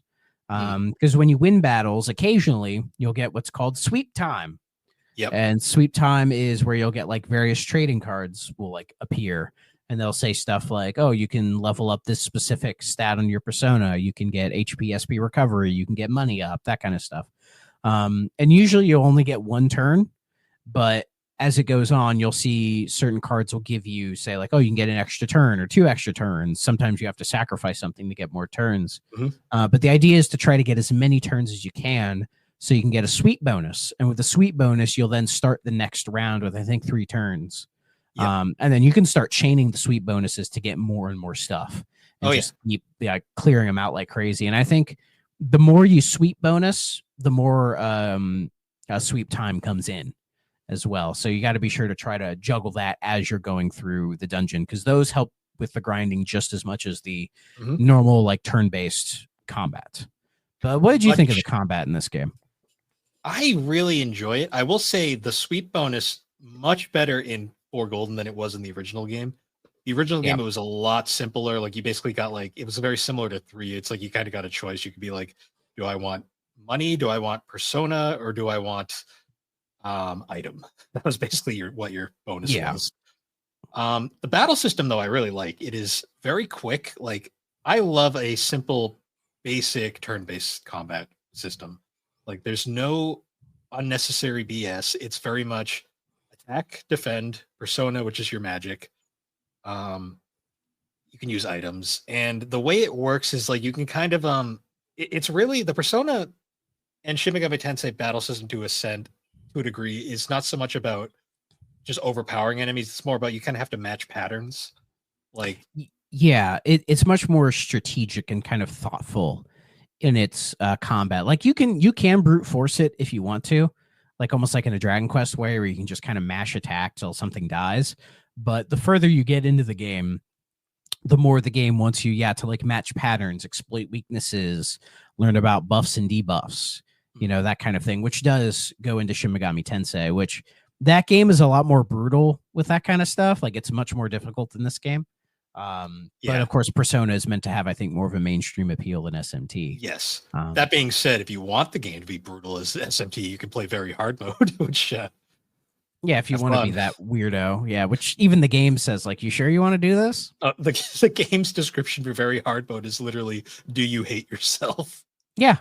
And so you can do that, or you can have it like super duper easy mode if you want. But if you play the game on normal, it's not really that bad as far as challenge goes. I've done hard mode once, and it's hard. I imagine. I'll usually play on I'll usually play normal or easy mode. I'll do very easy if I'm just like achievement grinding or something. But the game's difficulty is very fair. The battles are very quick. Like I love how fast. Very snappy. Very snappy. A lot of like visual stuff going on. Like not nearly as much as say Persona 5, but it's definitely laying the groundwork for Persona 5 and the kind of way it sort of handles the turn-based combat. But here I like how simple it is. It's not super in-depth, but it has just enough depth to kind of keep you going throughout the whole game. But like Persona is not really a series that's meant for like if you're like kind of a gameplay first type of person. Like it's very much a story first. But the gameplay does a really good job of keeping it interesting. Though I will say by the end of the game, it could have used a little bit more sort of innovation and could have done some more interesting things by the time you reach the end. By the time you get to the end, you're usually so overpowered that you're just basically auto battling through everything. You're just kind of breezing through everything. Yeah, especially if you have been leveling up everybody pretty consistently and stuck with like find your group members and just stick with them. Because there is a great there is a good auto battle feature, which is it's similar to like how the Final Fantasy games do it now, where it's you press, I think it's like the start button and the game just goes into auto battle where it's essentially they all just attack continuously. Yeah, Rush. I think it's called Rush. And it's Rush mode. And on the Xbox is you just push Y. Yeah, and basically all it does is you basically all become berserkers and it speeds up. So you just kind of fly through everything. Which definitely helps when you're trying to like level grind at certain points. It is great for when you're encountering the golden hands. That's all. Yes. So the golden hands are essentially this game's metal slimes, where they'll just kind of randomly show up and you have to chase them down. And if you defeat them, you get a lot of XP. So they're worth hunting down and trying to get. But the problem is they don't have any magical weakness or any physical weakness. I think they pretty much deflect any sort of like magic attacks that hit them. Like it's either deflect or no effect. Like null. So really the only thing you can do is just attack them and pray to God you get a defense. Yeah, they resist a lot. So you just kind of have to pray to God that you get a critical so you can do an all-out attack, which will do a lot more damage. And they have a tendency to run away a lot. Oh yeah, like they'll show up in groups, and they can like do crit attacks on you and all this other stuff. But they'll only really escape if they realize that they're in danger. So you kind of have to get lucky with them. But the further you get into the game, like say if you have like a high like crit rate effect, you can definitely do more damage to them a lot quicker as well. But don't feel too upset if you miss a golden hand because they show up more frequently than you'd think. But they definitely help, especially at this point in the game. And so you're just ascending each level, and there's great music in basically every dungeon. Like the battle music is great. Time to make history. Yeah, which was made specifically for Golden, which is an incredible song. The way that they handled it was they made a specific theme for battle, Time to Make History. They did keep the original battle theme though. It's instead been used. It's now used for player advantage, or player disadvantage, where there's like two separate versions of it. Yeah, and I don't like the old theme as much. I like it the way it's utilized in Golden. Yeah, it's utilized in a correct way. But yeah, the standard battle theme that's the new one now is just it's so much better, like leaps and bounds better. There's a version I think that bass riff helps. There's a version of it in Dancing All Night which has like extra verses, and it's like, damn, this song's so good. Yeah, I've heard that version. That's It's a really fucking solid version. And for some reason, my favorite piece of music in the entire game is the song that plays when you're getting like your battle results. Oh, that is a know? great song. Yeah, it's the called version- Period. The version of that in 5 is the reason why I bought the 5 soundtrack physically. Oh, I do like that tune as well. Weirdly enough, my favorite tune in Persona 5 is the main menu music. That's good too. Yeah. 5, I'm so like split between whether I like 5 or 4 soundtrack better. They're both so good. They're both really good. 5's is probably more iconic for a lot of reasons, but 4's is nothing to sleep on. I hear 3 has a good soundtrack as well, but I don't really know any of the tunes from it. It's a lot darker. Yeah, but I expect that from 3. So anyways, you're going through doing like your combat, kind of learning how the game works and kind of getting into that groove. And it's pretty easy to get into that groove. And yeah, then you reach the top of Yukiko's dungeon. And at that point, you should do what I always do, and that's leave when you hit the top floor, because you're starting to get these items called go homes, which basically just let you leave the dungeon whenever. And what's cool is when you leave the dungeon, whatever floor you're on, you can resume right at that floor. Yes. Because you have your HP and then your SP, which is basically like your persona stuff. So being able to use like your fire or your wind attacks or whatever. And it's recommended whenever you approach a boss to have all the HP and S, just have them all maxed out. And you can get HP and SP healing items throughout the game. But since the game gives you so much free time, it's easy to just say, you get to the top, you see the door, and you're like, oh, it's the boss time. Do we need to go in? Just say no, back out, go to bed, refill it all for free, and then just come back the next day and fight the shadow. Depending on how you play the game, like I know, because I've like played this so many times, like I know with Yukiko's dungeon in particular, I'll usually one-shot it just because why not? I mean, especially if you're doing a new game club plus, you could probably knock it out in a day. You keep all your money and items. So, well, I don't think you keep your items. You keep all your money and personas. Yeah. So once you come back, you get the big dramatic reveal cutscene with the big confrontation with the shadow. You'll find, in this case, you find Yukiko and then you find her shadow and they're in the middle of an argument. And the whole gimmick is, once again, it's the whole shadow goads Yukiko into saying it's not who she is. Yukiko will say, "You're not me." And then the shadow becomes a giant bird. A bird with like the cages and like the weird dudes with them as well. Yep. And this boss was significantly harder in the original because it didn't have its ice weakness. Playing it in the original version because I did do a playthrough of OG Persona or like years later just to see. Getting to that boss, it was like, oh my God, like this is so much harder for no reason. That is interesting. The original Persona 4 is so much harder. Maybe it's because the game doesn't give you as many options. Or maybe it was they were still kind of stuck in that PS2 mentality, potentially. And a lot of like the balancing is really weird. Like Yukiko's boss in particular, like his weakness is gone. So it's like, all right, you're on your own. That fight, though, is pretty... It's not the hardest. It depends on how you strategize for it. You basically...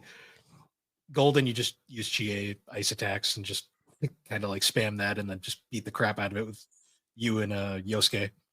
It's basically like any other RPG, and that's if you've taken the time to like, get your level up and get stronger equipment and do all that stuff, you should be just fine. Like especially this early in the game, none of the bosses are throwing weird stuff at you. So as long as you're doing the normal RPG grind, you'll really have no issue with Yukiko's boss. But it can take a long time, and that's what you learn, especially with Persona games. The bosses can be like endurance rounds, especially at the early levels that you are. So with after you finish Yukiko's dungeon, then she officially joins the party, and then this is kind of the point of the game where like the game's kind of like natural like gameplay loop kind of gets established. Yeah, because this is where she gets like, oh, she's exhausted, she needs to rest. So basically, if you knocked out her dungeon before time was up, you basically spend the rest of that time waiting for her to recuperate. And that's when you do the other half of Persona games, which is like the side questing and the social links. Social networking. Basically social networking, yeah. Where you basically hang out with everybody, certain people around the school, and the more time you spend with them, the more you level up your social links, and that usually benefits say the kind of personas that you can equip and fuse, and certain party members, they will become stronger as well. Mm-hmm. So manipulate your friends to make yourself stronger. That's the theme of Persona. Yeah, there are minor like stat buffs you can get as well for completing social links. They're not nearly as like expansive as they are in 5, but there are like little minor things, like they make like certain social links go faster in other cases. But at this point, you kind of get introduced to like a few early game social links that you can pick right off the bat. There's and the fun thing about the social links is a lot of them get unlocked by starting other social links. So in the case, like the earliest ones you can unlock there's the sports club, and then there's the extracurricular clubs, which are sports. You can pick either soccer or basketball. And then for extracurriculars, you can pick either the music club or the drama club. Yes. And I recommend doing one of each. Yes. So you can get your social links up. What's great is they're very loose about when you can show up. Like they have their specific days of the week, but you don't have to show up every time, which is really nice, actually. So the benefit is there, and doing them, as you get further social links. So what's funny is the two sports ones are connected. Yes, because you have Ku, who does basketball, and then Daisuke, who does soccer. And they're both friends and they hang out. So whichever one you choose, you're going to wind up hanging out with both of them anyways, but it'll be specific to which character that you choose. But the music and the drama are not connected at all. They're completely separate stories. They share the arcana, but the actual storylines are completely different. Yes. So for this playthrough, I chose what I always choose, which is basketball for Ku, and Slam Dunk, and Ayane, who's the music, because I'm a music guy. So I wanted to do the music class. I've done both on multiple playthroughs. The way I've always seen it is when it comes to the sports, Ku is always the more interesting because his backstory is really compelling. He has a really good like social link arc, because basically all the social links represent character arcs for all of these characters. So whichever one you hang out with, you learn more about them, and they kind of have a specific arc to them, where you see them go from one place to the other, and it's really, really well done. Yeah. Ku's, I think, is one of the better social links because you don't really see him at any other point in the game. So getting to actually hang out with him, they put a lot of effort, I think, into his arc. Because unfortunately, though, like as a trade-off, though, Daisuke, the soccer guy, his social link is literally summed up as "I'm terrible with women," which is like, it's high school, dude. We were all terrible. Don't worry about it. Yeah, that's a high school thing. It's like my love life sucks. I am terrible with women. And I'm like, like a fucking. If it wasn't, I would be shocked. Meanwhile, Murakami's over there swimming in them because they can everybody. Because he's just so good at everything he does. Yeah. But Ku's is much more interesting of a backstory because he's doing basketball because his like family didn't want him to do it or whatever. They wanted him to sort of be like a proper successor or whatever, but he really wanted them to do basketball, and he kind of like pushed them into letting him do it. And so he's doing it in kind of like a rebellious way. But as time goes on, they become more accepting of it, and then that causes him to lose his drive to play basketball. Yeah, it's a weird like dichotomy there, because like he's in a very similar situation to like Yukiko, where like he is from the higher class family that wants them to follow in their footsteps. Although the twist is, though, it's more how the parents view it as opposed to how the kids view it in the two different cases. Yeah, I think so. Yeah, because with Yukiko, it's more based on what she wants. Yeah. And with Ku, it's more based on what his folks want. Yeah, because we'll get into Yukiko's in a little bit. Yeah, and then we said Daisuke's is kind of lame. Like the character's cool. The character's cool and all, but like his social link is not worth it. I always do the basketball. He serves as a really good like auxiliary side character in Ku's social link. Like the place he serves in that, I think is perfect for him. Like he's not meant to be the main character, Yeah. Now for the other side, you get the music club and the drama club. The drama club is very dramatic, ironically. Yeah, not ironic at all. It's Um, perfect.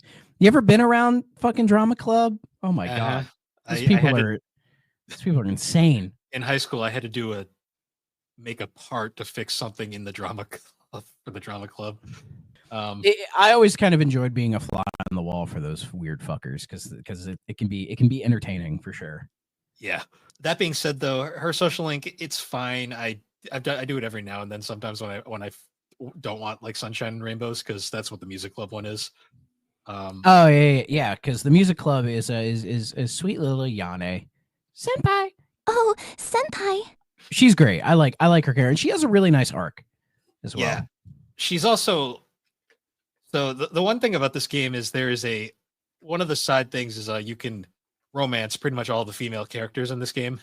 Yes, that is something that really plays into the social links. Is the further you get with all of the female social links, you basically get an option to where you can decide to romance them or not.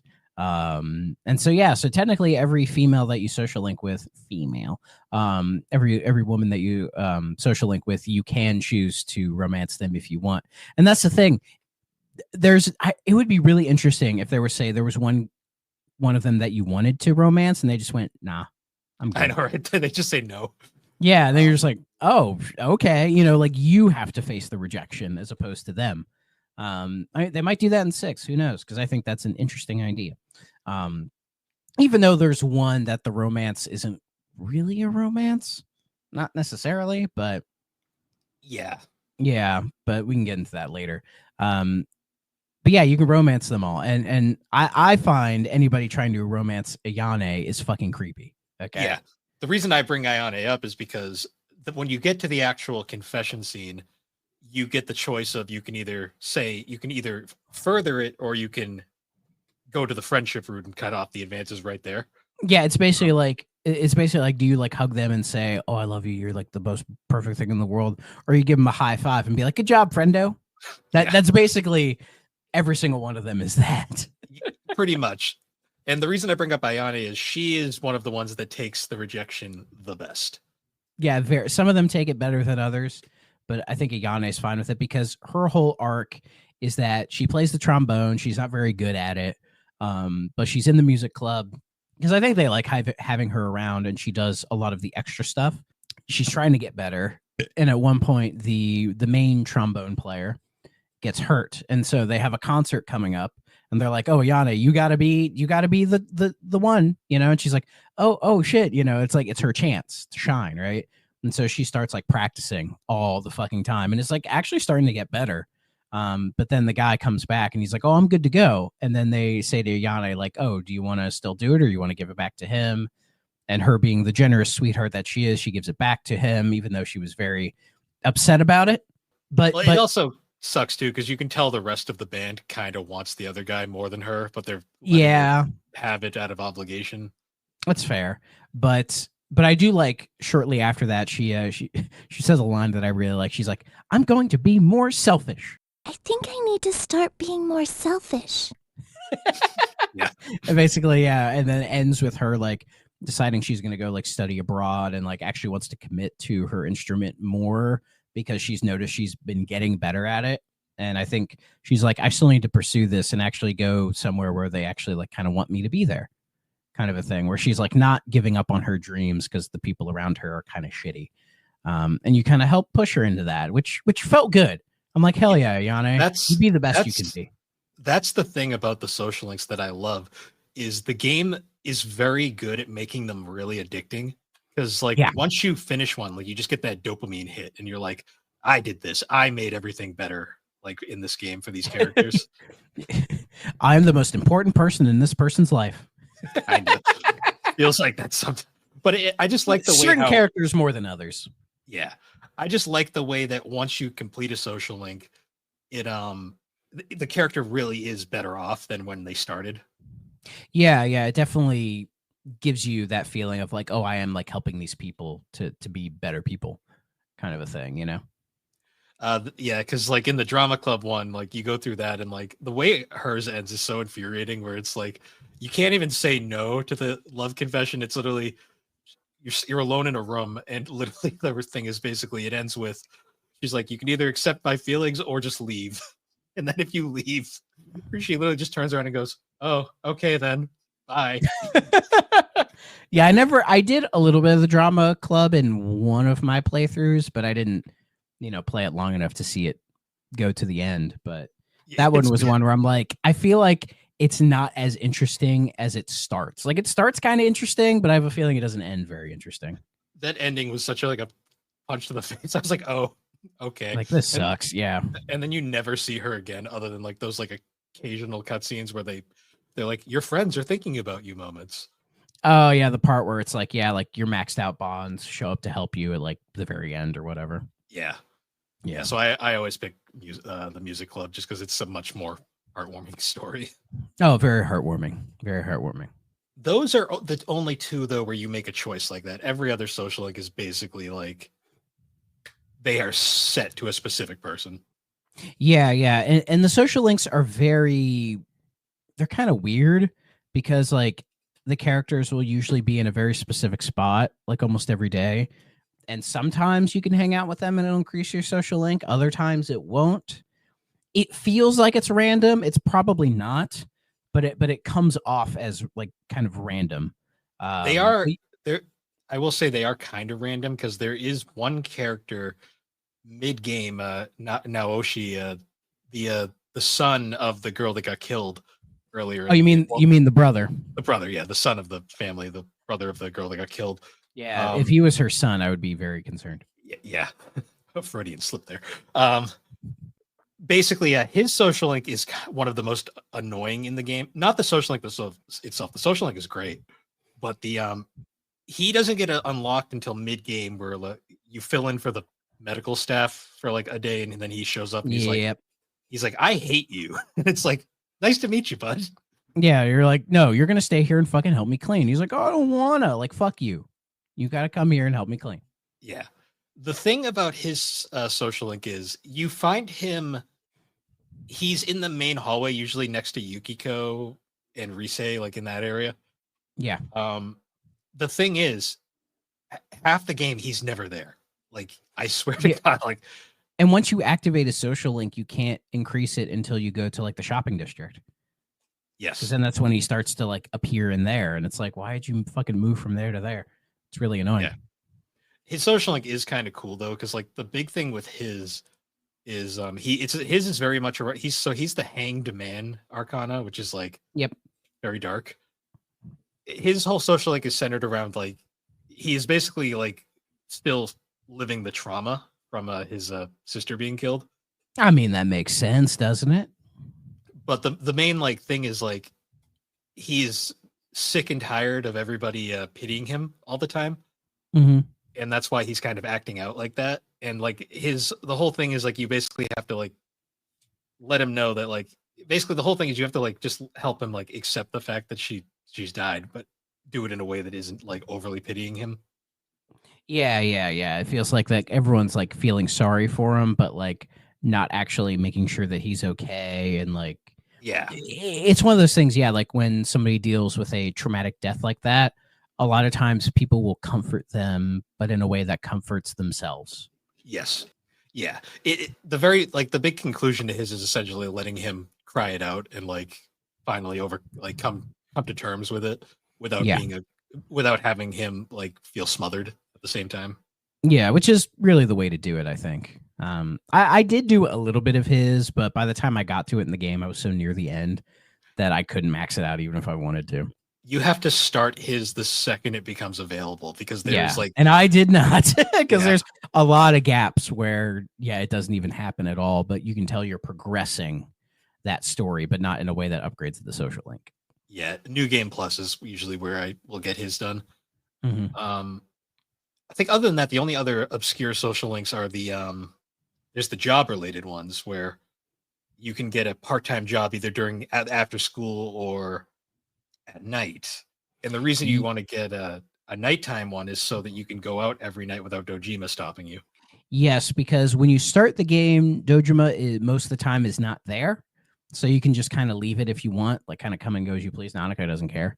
And you can hang out with people outside, like say at nighttime, it doesn't upgrade social link stuff at all, but it does give you points to like get them closer, but it doesn't actually get you there.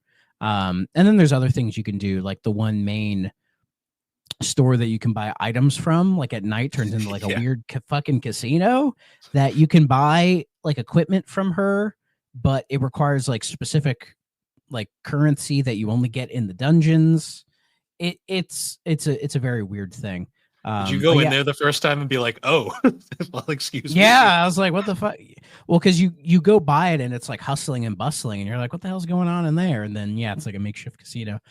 And then she talks about how she needs somebody to help her out with it. And so it made me think like, oh, can you get a part-time job there? No. Because if so, okay. Because there's a point where she is like, where she's talking about it implies that she needs somebody to help her. And I'm like, oh, that'd be a fun part-time job, but you don't get it. So no. The only other thing of importance you can do at night, like aside from talking to your friends if you see them, is there's the shrine in the fortune box. Yes. Which the fortune box is damn near essential if you want to get every single social link filled. Oh yeah, because it's very easy to miss social links in your first playthrough, even if you're trying to go out of your way to get them.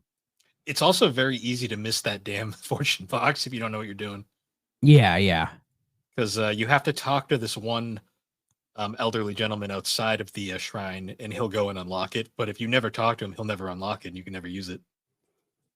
Really? Yeah, remember I had to point it out to you on that stream the one night. I'm like, "Oh, you got to talk to that guy," and then he'll go open it for you. Oh yeah. Because again, there's a lot of things here that I just wouldn't notice. Yeah, the fortune box is kind of essential because basically what it lets you do is if you pay a little money, you can draw a fortune for any social link in the game, and it will give you, depending on the random number generator, it'll give you either a medium, or a light, medium, or heavy fortune, and basically it's just how much points it will give you. And if you're good enough with that, you can it makes the social links go by significantly faster. Like basically, you want to just pump all of those into like Nanako and Dojima's social links because theirs are slow. Yeah, they're very slow. Because when you're talking to people, and you're doing the social links, you get dialogue options, and a lot of the times, what you choose genuinely matters because you'll get like, say, you'll get those like little note signs, like those like coordinates above their head, and those represent like the points you get for like saying the right thing. There are some that it doesn't matter anyway, either which way, but if you are trying to max them out as well, picking the right dialogue options helps. Yeah, it's like when you get the 3 notes, like that's when you know like you made the right choice. Yeah, though 2 is fine as well. 2 is fine as well. Ironically, 5 handled that a lot better because 5 made them like super animated and noticeable. Yeah, because here it's kind of subtle, but I mean it's there, and it's like, oh, what I said was like a good thing, but you don't think about like the point value that it has because the game hides a lot of that kind of math under the aesthetics of the game. Yes. The other thing you can also do at night is you go for night jobs, and there's 2 night jobs, and I believe there's 1 day job that you can choose. Yeah. There's quite a few jobs you can just do on your desk in your room, like making origami or making envelopes or like doing translation stuff as well. And getting the jobs is important because those help boost your personality stats. Yes. On a New Game Plus playthrough, they don't really matter, but on a first playthrough, they are very important. Yes, because on my playthrough, I was able to max them all out. Maxing them out was probably because, I made sure I did as much of the jobs as possible and boosted those stats as much as I could. Like the knowledge stat is probably the easiest one to max out because you get so many opportunities to boost it. And then I think, there's also diligence, understanding, and expression. Yes. Am I missing one? I think I'm missing courage. Courage, knowledge, diligence, expression, and understanding. Yep. Yes. And they all have like very specific ways of increasing them. And most of the time it's through doing the jobs. And you can do the nighttime jobs. I did the nighttime job as the janitor at the hospital because I needed courage. And it was an easy way to gain some extra courage. And those have social links. And the social link at the hospital was very interesting. The nurse. I love the Yeah, nurse. who she starts like hitting on you, knowing Oh, you're yeah. a minor, but after a while, she completely gives up on that and just starts trauma dumping on you. Yeah, I And think it's you're implied like, that what the fuck am I supposed to do with this? I think it's implied that she was just fucking with you at first because she's kind of playful like that. Probably, and I think that she's like, oh, you're sticking around, and like you kind of witness some stuff as well. So I think that kind of warms her up to you a little bit more. I will say that was one of my favorite moments when you were streaming. It was when later in the game you go to that hospital room and you were like, I cleaned this room. That is true because I did. Yeah, I didn't Like, even this is think a of that. familiar. Yeah. It was just funny. But yeah, her social link is one of the more interesting ones because it's like you realize just like how traumatic her life kind of is. Yeah, I didn't get to max it out, unfortunately, so I didn't get the second half of it, but It ends very sad. Like she ends up you eventually can tell me it's fine. Well, because that's the whole thing about how she had that one incident where like the patient didn't survive and it kind of like messed with her. Yeah, it's been fucking with her. But it's implied by the end that she kind of gets over that and she decides to go out and like pursue what she wanted to do again. Because the final day you work there, she's no longer there, and it's implied she left. Yeah, what was it she wanted to do? I think she wanted to go work in the field, like and be an actual nurse. Like, oh yeah, she talked about like being cooped up in the hospital, and that wasn't really for her. Yeah, very different, very different social link compared to the nurse in 5. That goth chick. She's just giving you fucking illegal drugs. Yeah, let's see if this works. Yeah. So speaking of goth chick, should we talk about Marie? Yeah, we should probably talk about Marie. Okay, let's rip this fucking Band-Aid off. Okay, yeah. So Marie is the main addition to Golden, because she's not in the original Persona 4 at all. There are 2 social links added in Golden. One involves Adachi, who's a character we already had. The other was for this new character, Marie. Yeah. And so, yeah, Marie is exclusive to this game. And I think the general consensus is she sucks. And I happen to agree. Though I think because I did max out her stat, so I saw her entire character arc. I like where it goes, but the work you have to put to get there kind of fucking sucks. The way I view Marie is I like her character, I like the arc. I hate the way she was handled. Yeah, I could see that because when you first meet her, she's like an amnesiac, where she just doesn't like remember anything, and she's just being like an annoying prick the whole time, writing like really bad emo poetry, and she's like, take me places, show me around, like being very forceful. She's very tsundere-ish, which yeah, tsundere is a good description of her. I think she's like, actually, I think it's interesting because I don't think there really was a real tsundere character in this game before that. No, not at all. I mean, maybe the man but even then, even not really. That's a different situation, I think. Yeah. She's a complicated character. Oh, sure is. That's why I skip her social link mostly. Because I'm like, I don't have time for this.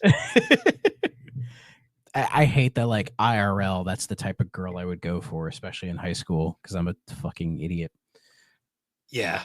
Going back to Marie, though, like, her social link the thing about her social link that bothers me, too, is, like, it's really good. Like, I like the fact that it incorporates every character, like, all the party members. Yeah. Which is one of the reasons why it gets roadblocked a lot, because a lot of the events need specific characters that you might not have unlocked yet. Yeah. Trying to go for hers can be a bit of a pain, because if you want like the true perfect put a cherry on top of it ending, you have to max her out, and you have a specific time until you can, and if you don't max it out by this like specific point, you're fucked basically. So she's definitely a character that you have to kind of go out of your way to do. But when you go out of your way, it's not that bad. But you have to get to a point, say, I think in like August or September, where it's like, okay, now it's like, I have all the necessary characters. Let's just, brute force it. And then you can, and then you don't have to worry about it anymore. And that's very nice. So you don't have to deal, because then you don't have to deal with her until it like really matters near the end of the game. Yeah. I will say my first playthrough, I didn't realize that she was a social link. So I didn't do it because you But have like to she go. has like the exclamation point on her head.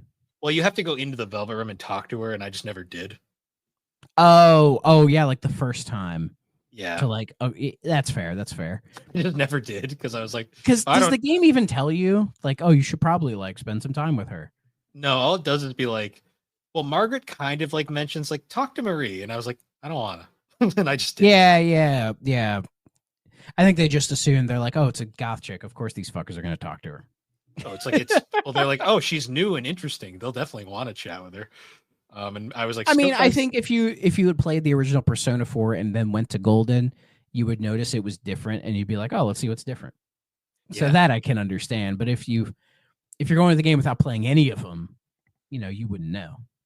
I think for me, it was like the I thought Margaret was telling me to talk to her because of the skill cards. I'm like, I don't care about those. Who gives a shit? So I just never did. So my first playthrough, I get to the event later in the game that that centers around her, and it literally just cuts to a cutscene of her in this like shadow dimension, and then just disappears. And I'm like, oh, she's gone now. I'm like, I'm not sure what that means. It's like, oh well, that must have been important. I'm like, did I screw up? Nah, I didn't. And then you look it up, and they're like, yeah, you totally screwed up. Well, then I did my next playthrough, and I did talk to her, and I was like, oh, she had a social like shit. I was That like, explains it. I was like, oops. Yeah, but I did not max out Adachi Social Link at all. I think I got it to like 2 because So, he is the most elusive one of the bunch. the thing Because with sometimes you'll see him, but half the time when you see him, it's like, oh, he's too busy. yeah, So you can't even fucking bother half the time. the thing about Adachi's social link is Adachi's social link ties into the other alternate endings that Golden included. I know the specific one you're talking about. I did look it up after the fact. Oh, so you looked up the accomplice ending? Yes, I did, sir. And oh boy, We'll save that for later. Imagine stumbling into that. Yeah. Yeah. We'll save that one for later because it's plot important. But yeah, Adachi Very has plot important. There's a reason why when you go on the TV tropes page and look under characters and you go to Adachi, there's a giant thing that says spoilers abound. And it's like, oh, Yeah. okay. But other than that, there's like a few other minor social links. We mentioned she's another student, Ibahara. or Yeah, Ebi, she as some characters call yeah, her. she's weird. Yeah. I don't know how to describe it. Her social link is like a tribute to Persona 3, where there's a whole gimmick where in Persona 3, social links could regress if you fucked up. Yeah, I noticed there were even moments in other social links where I looked at the option and I'm like, that looks like an obvious like you're gonna regress. And it's like, I don't want to do that. Yeah, in 3 in particular, like if you fucked up, it would regress a lot. So 3 social links were kind of a pain in the ass. Ibahara, her social link is the one that does this because they kind of made her a tribute to that. And she can be frustrating as fuck sometimes, I swear. Yeah. She is she's another kind of annoying character in a lot of ways. I will say her social link has some of my favorite social link moments in it though.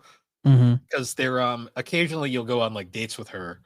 And the way the dates will work is you'll be like just kind of walking around town and you'll run into some other characters from the party. Usually like Rise, Chie, or Yukiko.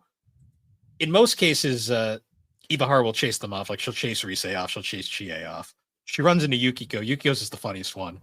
She'll run into Yukiko and try to chase Yukiko off. Yukiko will then proceed to chase her off. And then you proceed to have a date with Yukiko and you get points with Yukiko instead. I love that scene too. That's Yukiko. And the best is if you're dating Yukiko at the time, she'll just be like, well, explain yourself. And then you have to like kind of talk your way out of it. Yeah, I mean, you probably romanced her every fucking time, you simp. She's the best girl. I don't know about that. We don't have to get into waifu war territory here. I like all of them. I just like Yukiko the most. in a way, I did end up liking all of them. Like, I didn't end up hating Yukiko as much as I thought I would, but like, I still don't get it. You That's know, fair. the way you and Tony are just like, she's the best girl. I'm like, I don't know. Honestly, thinking about it, if I had to pick one, it would be Chie. She So I is like really Chie. good. Yeah, she's weirdly enough, she's kind of chill. At least by the end of the game, she's like chilled out. So, but I think they're all good. But yeah, let's get into the rest of the characters. So we've talked about Yasuke, who he's an all right character. He's definitely troubled, but he's far from like the worst of the bunch. He's got an arc, I will say. Yeah. He also I suffers like the end of his social link. That was where you shit out of each other. Where he's like, punch me, and you're like, what? And then you guys like fight, and I'm like, is this Yakuza? Why am I fighting this my best friend? They fight, and then like they're like, ow, that was fucking stupid. Yeah, and they're like, okay, we're good. Yeah, it's a very dude thing to do. That's kind of Yosuke's entire plot, because he's basically like he's literally the bro of the game. Yes, the slightly homophobic bro. Yeah, unfortunately, Japan is very culturally different, and he's not as bad as you would think. It definitely, the way they portray it is more of just like in high school when you don't really know any better. So you're just kind of like, oh, like it's like, ooh, I don't know, you know. But like, he's not doing anything blatantly awful to anybody. No, you know, he just doesn't get it. It's mostly played for laughs, which I know a lot of people would find uncomfortable. It's kind of one and of those things. I totally get it. I do totally get it, because it feels like it could be trivializing the whole situation. But like, I genuinely feel like Kanji would be one of those guys that like, as he got older and learned about it, he would be more accepting. Like, he doesn't come off as like hateful or spiteful or anything. I think he just doesn't understand because he's fucking 16 years old, and of course he doesn't understand anything. It's fine, man. Yeah, it's 16 or 17. He's a second year. Well, Japan only has 3 years, so I think he'd be 17. Okay, I don't know how Japan school works. I didn't go there. Yeah, Japan's weird. They have like 3 years rather than 4, so I believe he'd be second year. So I believe he'd be 17.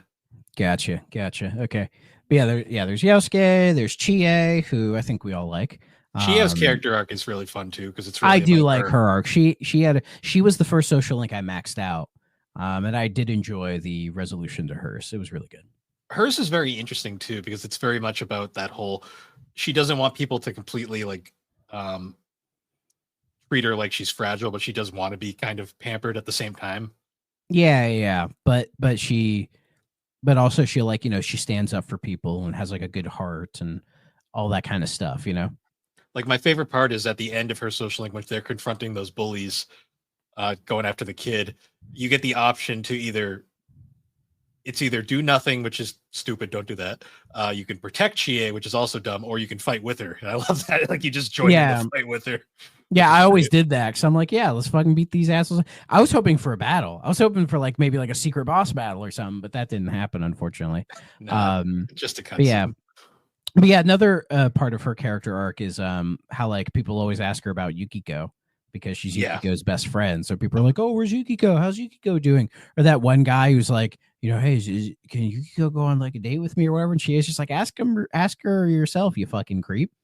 You know, and that becomes a part of her arc as well, like feeling like she can't separate herself from her best friend. As well. So, and then there's Yukiko, your fucking favorite. I love her. A lot of people love her. She has a good arc, but again, it's just like, I don't really think she's the best character in the game. Like, I don't get it. I don't get it. She definitely has more character than I expected. You know, she laughs a lot, almost too much. Well, that's the thing about Yukiko, is when you first find her, you think she's very standoffish and aloof, and then you find out she's just a dork, like a goofy. She's a fucking dork, yeah. And she gets her own like her laughing character model, you know, or like the closed eyes and the open mouth. She's slapping her knee all the time. It's like, Jesus Christ, girl. Also, her weird tendency to slap the fuck out of people. Oh God, her slap is incredible. Like, whenever Very Yosuke powerful. like Yosuke says one thing and she misinterpreted it as him coming onto her. She just Yeah, with that whole scene, I was like, that is not what he meant at all. I don't know how you misinterpreted that. Yukiko's very oblivious. And also I think Yosuke said it in like a slightly creepy way. Yeah, But even still, yeah, that was a whole thing. But those are like the main characters, but as the game goes on, we meet other characters. Like my favorite character, probably in the whole game, Kanji Tatsumi, voiced by the one and only Troy Baker. Definitely one of his early standout roles. And Matt Mercer for specific scenes.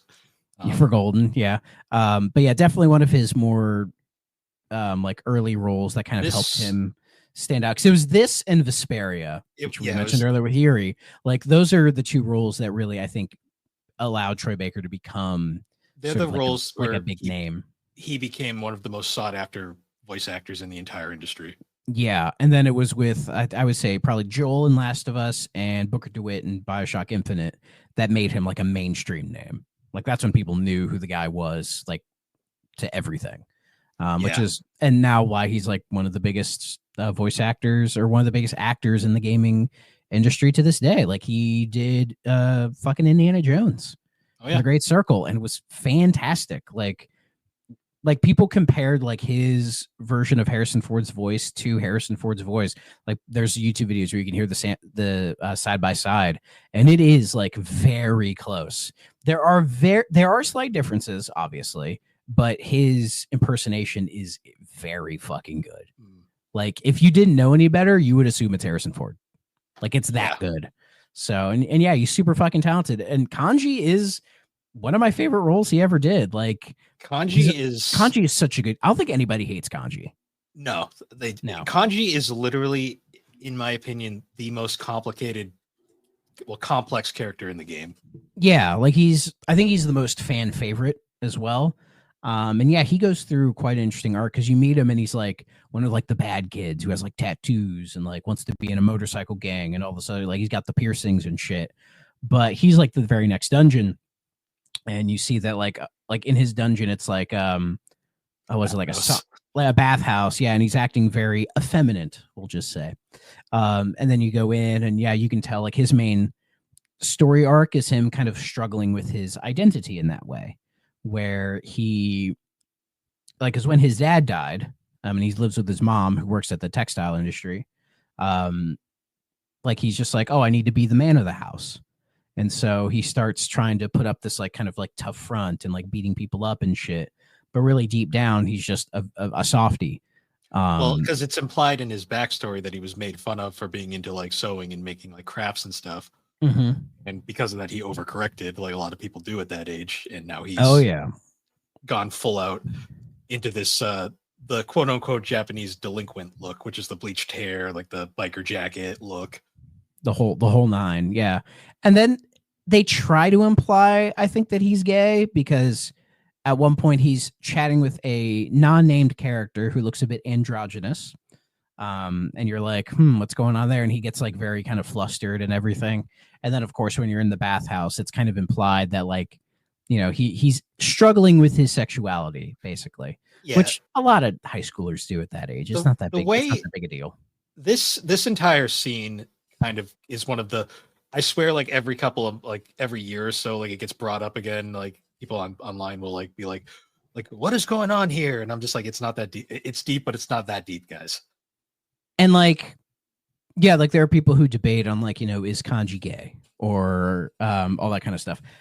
I'll say this. I don't think he's straight. I don't think he's 100% hetero, but I think he doesn't know. The way I interpreted it was because the shadows are just exaggerations of inner thoughts. I never thought he was completely that way. He's always kind of been in that sort of like ambiguous area. The way that I interpreted it was because he really has never, because he's been so isolated and closed up, he's never really engaged with anybody on a level like that. So when the character that starts chatting to him kind of comes on to him in a way, or at least what he interprets as that, it confuses him. And yeah, because it's implied that this character is, you know, at the very least, like you're not quite sure. Yeah. So he's completely confused in that way. So he's kind of going through these things.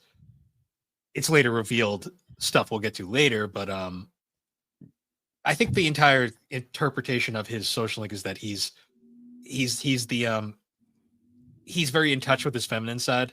Like he's very into like the crafts and stuff. Yeah, he's absolutely an effeminate man, and his social link plays into that, where like he was made fun of for doing like the crafts and all that stuff, but then he starts like just making them for like this like one kid.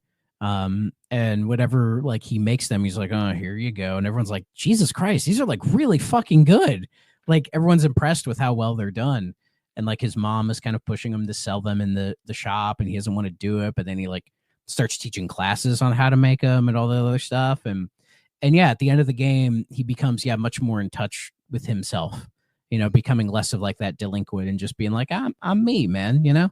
Still, I don't think he's 100% straight. I really don't. He's probably just like bi, and that's fine. Or at the very least, he's gonna end up figuring it out one of these days, you know. And the way they leave it kind of ambiguous, I think it's probably a good thing, because, you know, at the end of the day, they're, you know, minors, so, you know, you don't really need to make these grand statements about their sexualities, do they? They're fucking teenagers. But especially because Kanji's actually younger than the main cast. Yeah, so I like how they end up handling his overall and just kind of leaving it to like, he'll figure it out. I love, you know what I mean? There's a moment later in the game where they're helping Nanako make her school projects, and Kanji makes this like extremely elaborate like craft thing, and the captain's like, no one will ever believe a child made this. Yeah, but it's so good. And I think, like when Kanji becomes part of the friend group, he gets a lot more comfortable with himself, and you can kind of see him grow in that way and allow himself to be more of who he actually is. And it's okay, man. I love his relationship with the main character, where like there's like a big like kind of like older brother kind of like feel to it.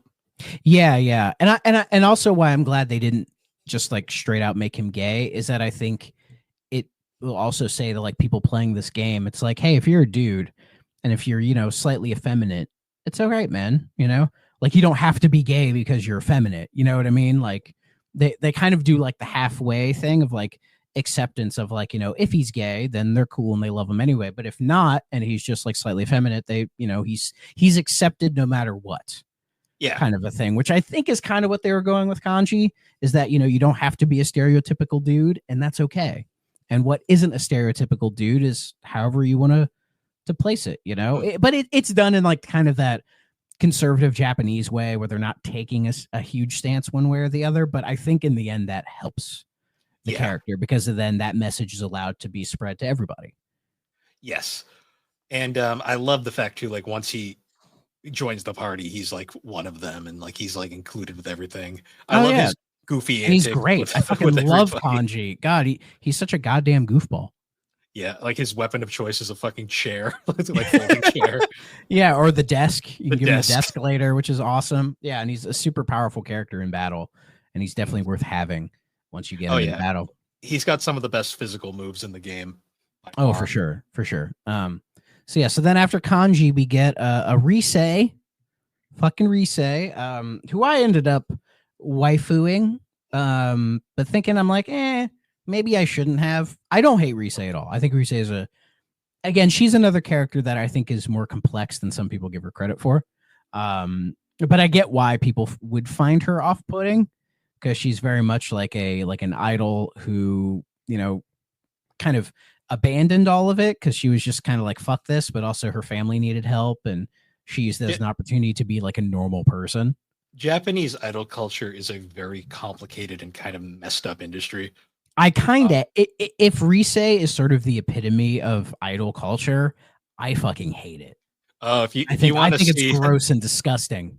If you want to see how bad it is, just watch Oshinoko. You'll. But yeah, I think I'm okay.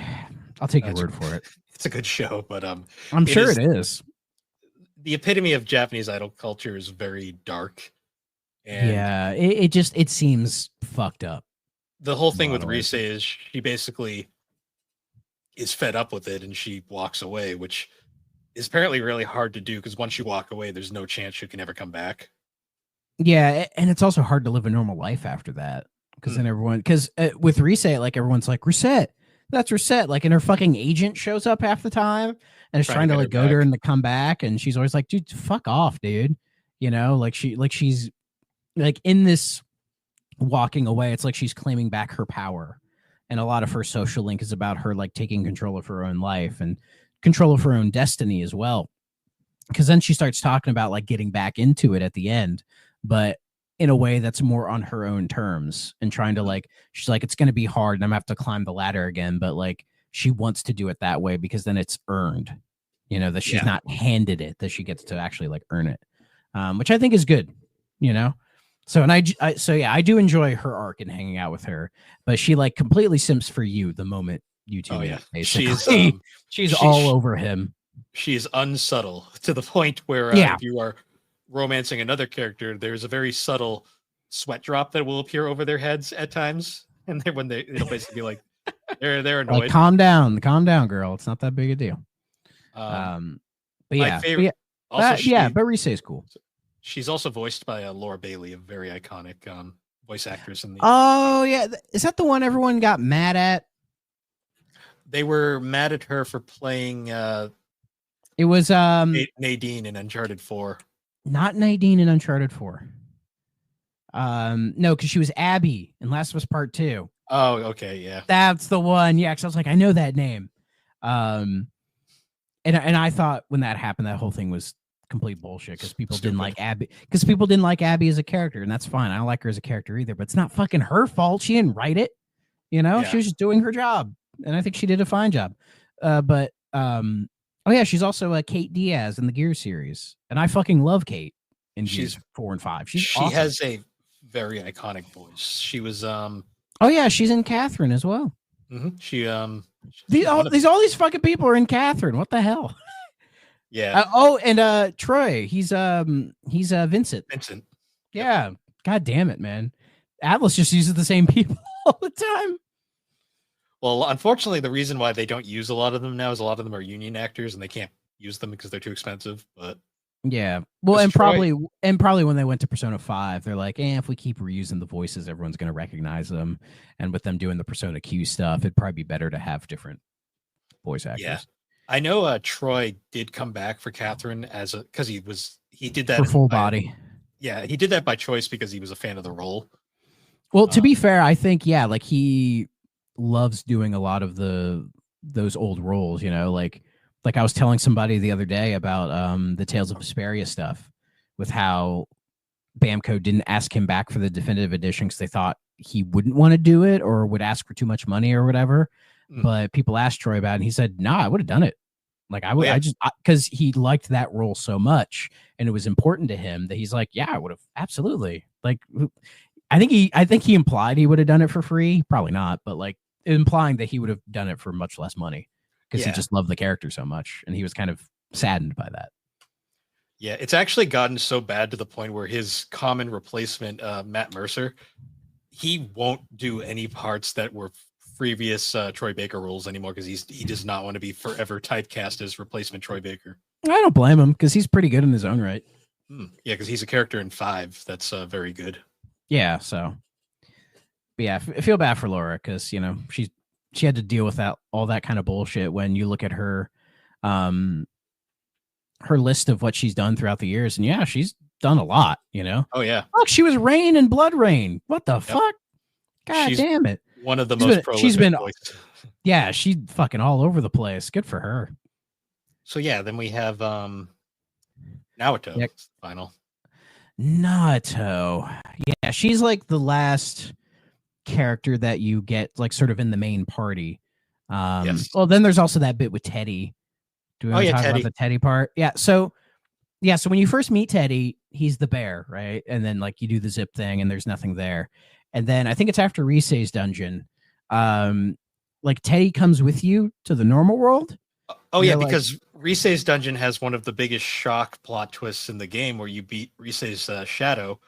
Yeah, which is like a stripper, which is really weird, but it fits in with her character. Yeah, that makes the weirdest fucking sounds. Yeah. You defeat her shadow, and her shadow goes down really quick. Oh yeah, like so quick to where you're like, that can't be it. There has And to then be it's more here. it's like, why is Teddy having a psycho breakdown right now? And then Yeah, this is the point in the game where it hooks you. Mm. Because at this point, you're about 20, 25 hours in. You've been, doing everything, and you're like, yeah, it's all good. Nothing too crazy, but it's doing its thing, right? But then this bit happens, and it's like, oh, okay, now we're getting somewhere. yeah, because it's like suddenly like it's like, oh, wait, so anyone could get a shadow. It's like, Basically, okay. yeah. Which And- kind of doesn't make sense with Teddy's character, now that I'm thinking about it, but we'll get to that in a second. So you fight Shadow Teddy, and then Teddy gets a persona.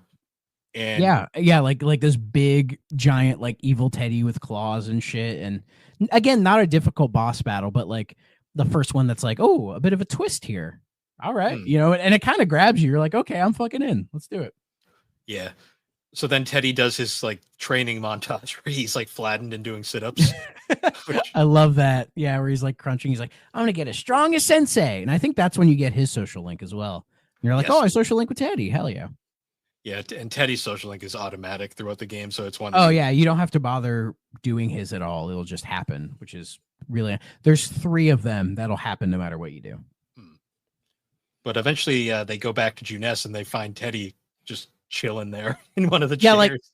Yeah, he's in the chair, and they're like, "How'd you get here?" He's like, I'm just here. I just followed you guys out. I came out the way you guys usually do. Yeah, he's like, I came out for some air. and then Yosuke is basically like, okay, fine. Well, like he makes him the mascot of Juness, so he's like handing out balloons to kids and all this other stuff. But there's this great scene where they're at the table, and he's like, "It's so hot in here," and he's like, and he rips off the thing. They're like, "Teddy, no, you can't do that. You'll freak out a child." And then it does and then it cuts to an anime cutscene, because it'll do that for like certain story bits, and I'm like, oh, where the fuck is this going? And then there's a fucking human inside Teddy, or he has like a human, or he has a human form. I don't know how to describe it. He straight up grew a body. Yeah, and when that happened, I messaged you, and I'm like, what the fuck is going on? Yeah, I'm pretty sure my response was, "Oh, you're there, I see." Yeah, I'm trying to. Oh yeah, I said there's a fucking dude in the Teddy costume. I was like, I said that in sure all is. caps. Yeah, and you're like, you got to that part. Like, what the hell's going on? And then everyone's just like, what the fuck? And then like human Teddy becomes this really weird character that I think that's why people don't like Teddy, because in human form he becomes really creepy. Yeah. But I attribute it to the fact that he doesn't know anything. No, he's, you know what I mean? He's acting purely on his like instincts.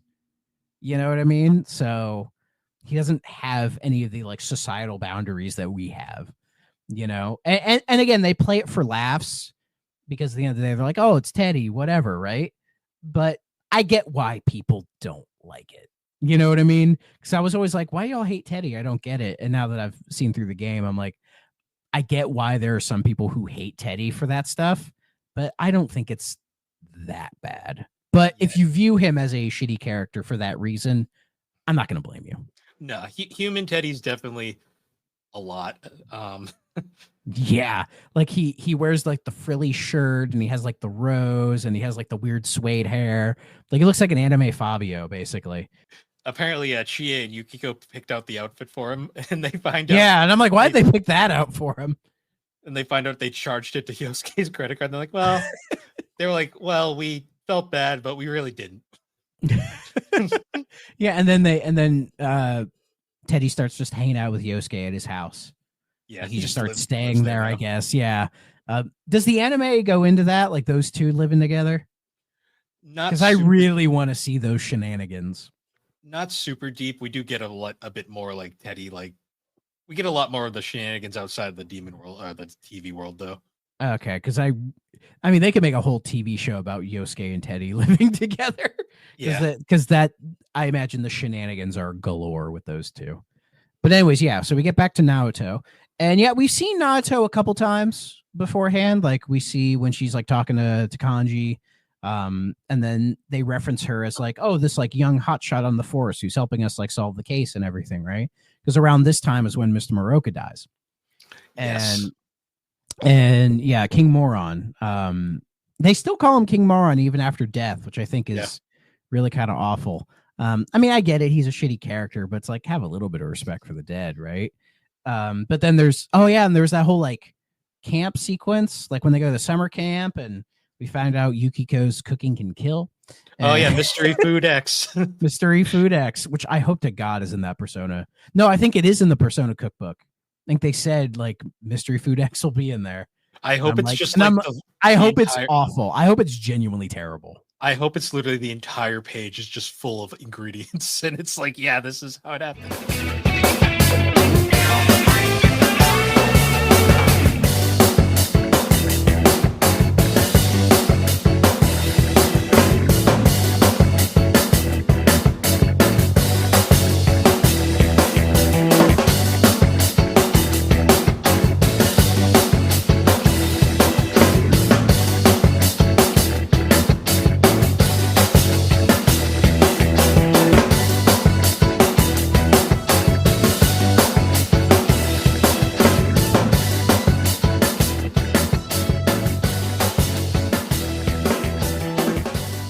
What were your thoughts on Naoto?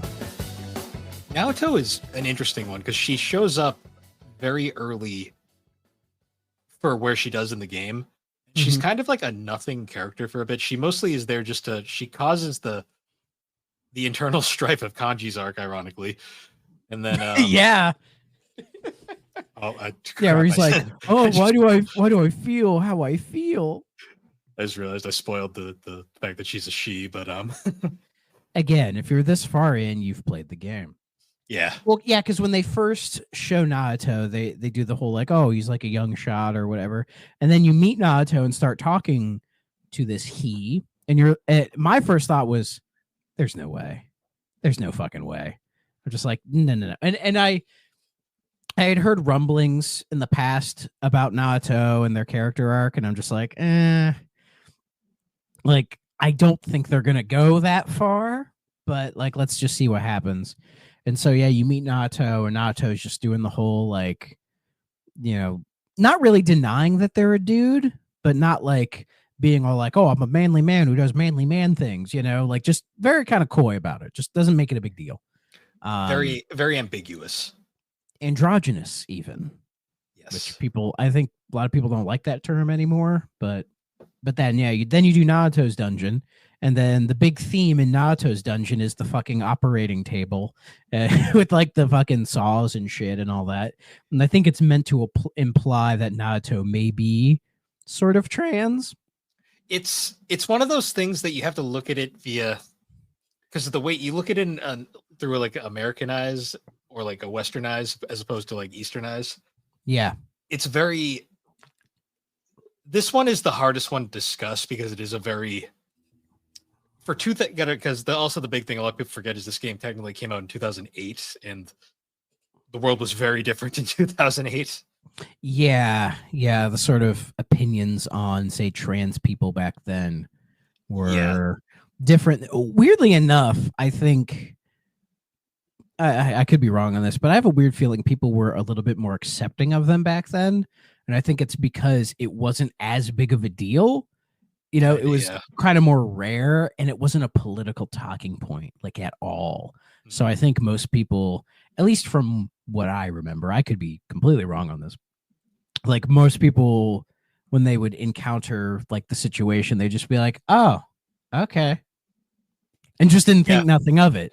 I mean, you know, in all honesty, I could very well be wrong. I don't know how many people who listen to our show are trans, but you know, or have more knowledge of the trans experience than I do. You know, so but if you do, let me know, please. Am I wrong? I mean, I won't lie. Back then, like if I had ever encountered like a trans person, I probably never noticed. Yeah, or even if you noticed, you just didn't really think anything of it, just like whatever. Yeah. You know, not a big deal. I mean, I don't really think much of it nowadays. It's like, oh, this person. Yeah, exactly. Which I think is the right way to have about it, kind of normalizing them. Anyway. Yeah.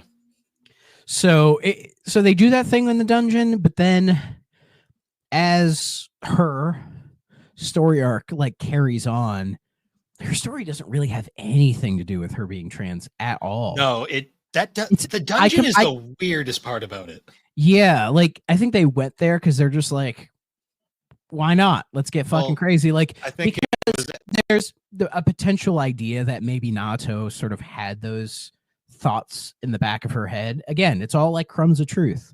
And maybe there was a little crumb of that idea sitting in her head, but really it never gets explored beyond the dungeon at all.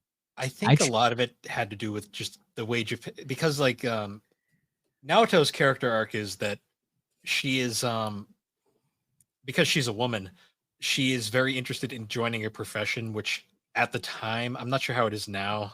I don't really know a lot about Japanese culture in that sense, but at the time it was not common for women to be in like positions of like a detective position or like a police position like that, like what her desire is. So she kind of has to disguise herself as a male to get accepted in that profession. It's really a cultural thing, I think, more than anything. Yeah, she was raised by her grandfather and spent a lot of her time reading like detective novels.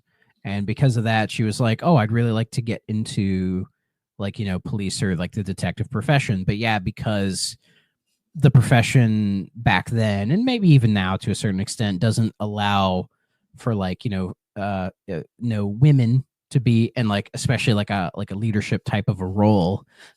Yeah, she disguised herself as a male and dressed very androgynously and just like called herself a dude to kind of get in there. And because she was like pretty good at her job and nobody really questioned it and just kind of let it go. Like I said, it's like a Mulan situation. Like This is more Mulan than anything. Just like a woman pretending to be a man to get into a career path that like she wants, that she like idolizes, True. I wouldn't be surprised if it was a slight influence because there are some similar things about it. Because once she you finish her dungeon and she accepts her persona for who she is, she never wants to even like her pronouns go exclusively female from that point on, and she never. Oh yeah, and then the whole joke is her like getting her out of her shell basically and like embracing her femininity more. Because one of the biggest ironies is like when she's masquerading as a male, she's like one of the most popular people in the school, rivaling Yukiko and Risuke to a point. Yeah. And then once she gets outed as a female, she's arguably more popular now. And much to her annoyance. Yeah. Because because I made the joke of like she's robot. She just thinks logically, no room for emotion, kind of a character. Which I mean makes sense for the profession that she's trying to do, but as you develop her social link and she develops in the game, she kind of loosens up a little bit, and to see the tension that exists between her and Kanji is so cute. Yeah, you can tell it's a case of they both like each other, but they just can't fucking say it.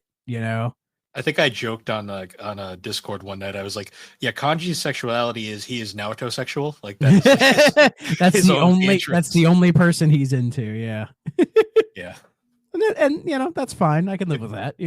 Their little relationship is really cute. Oh, it is so cute, especially when they go to like the skiing like vacation later in the game.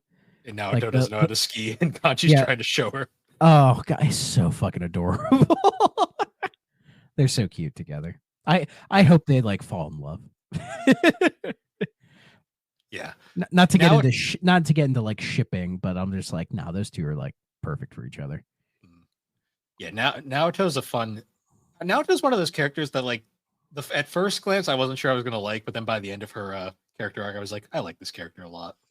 Yeah.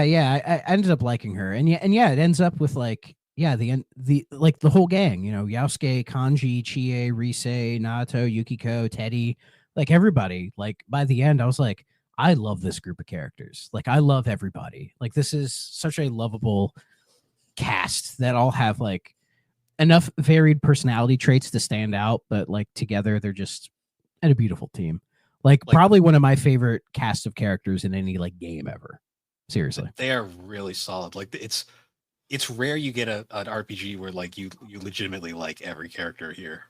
Yeah, and as I said, I'm not the biggest fan of Marie, but I think Marie's character arc later in the game helps legitimize her a little bit. to where I'm just like, yeah, she's fine. Though the where her character ends, I think is hilarious. Yeah, I think the problem with Marie is that outside of Golden, where I think she's probably her least offensive, I think it's like in a lot of the spin-off materials, she's such a Mary Sue at times. It's like, and that's the thing, her character is not a Mary Sue at all. Like that's kind of goes against how she's portrayed in the game. yeah, You know? like because in the Golden anime, which was the second anime they did based around the Golden stuff, it literally ignores most of like the fighting and like character stuff just to focus on. There's a reason why most people call it the you and Mary show, because that's basically all it's focused on. Yeah, and that sounds boring. It is. That's why it's probably never been dubbed, and they just don't really care. Yeah, because nobody gives a fucking shit about any of that. Yeah. So, but yeah, that's the main cast and all the various social links that you do with them, and they're all. Oh, we didn't talk about Nanako and Dojima. Oh, well, we did a little bit. Not. Oh yeah, so Nanako, yeah, your niece. You know, she calls you big bro. You can grow vegetables with her. You hang out with her. She's the most adorable little bumpkin in the entire fucking world. I love that she just joins the group for like all their activities, and everyone's perfectly fine with it. Oh yeah, they all bring her along. Like, come on, Nanako. You know, and then she's that's a big character point, because usually she just stays at home doing nothing. Yeah, because her social link is about being lonely. Hmm. Basically, is that like she just kind of hangs out by herself most of the time because Dojima's off doing work, right? Because he's a detective and he's very busy. So Nanako has to take care of herself a lot of the time because her mother, that you never meet, anime trope, she died. She's fucking dead. She died in like a hit and run. And that's why Dojima's always at work, because he's constantly trying to find a lead on her case. Yeah, and he feels very guilty about the whole thing, and how like when him and his wife were together, he's like, "Oh, I'll do all the work, and you know she'll raise the kid." But then he ends up having to do both, and it like really fucks with him, and he has a bit of a troubled relationship with Nanako. But you know, you being you, you know, you kind of step in and help mend that a little bit because you give Nanako someone to like spend more time with, and you know, somebody that's more her contemporary to kind of bounce things off of. And yeah, and your friend group completely embraces her, which is lovely and adorable.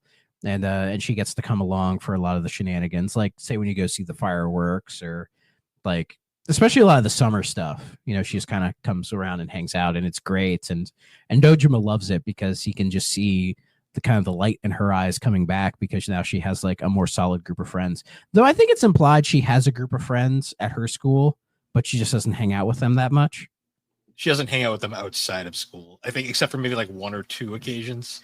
I mean, there were some times in like, I think it's like summer where you wake up and she's just not there, like on like a Sunday. So it's like, oh, so she's either out like grocery shopping or, you know, or something. I'm not quite sure, but I will say one of the most saddest things you can do in the game is when you talk to Nanako at night to do social link stuff. Sometimes it's like it'll say the relationship won't improve. If you then say choose not to hang out, the pathetic whimper she makes is the most heartbreaking thing you'll hear in the entire game. And you're like, I just want to hang out with you, but the game says it's a waste of time, so I'm not going to do it.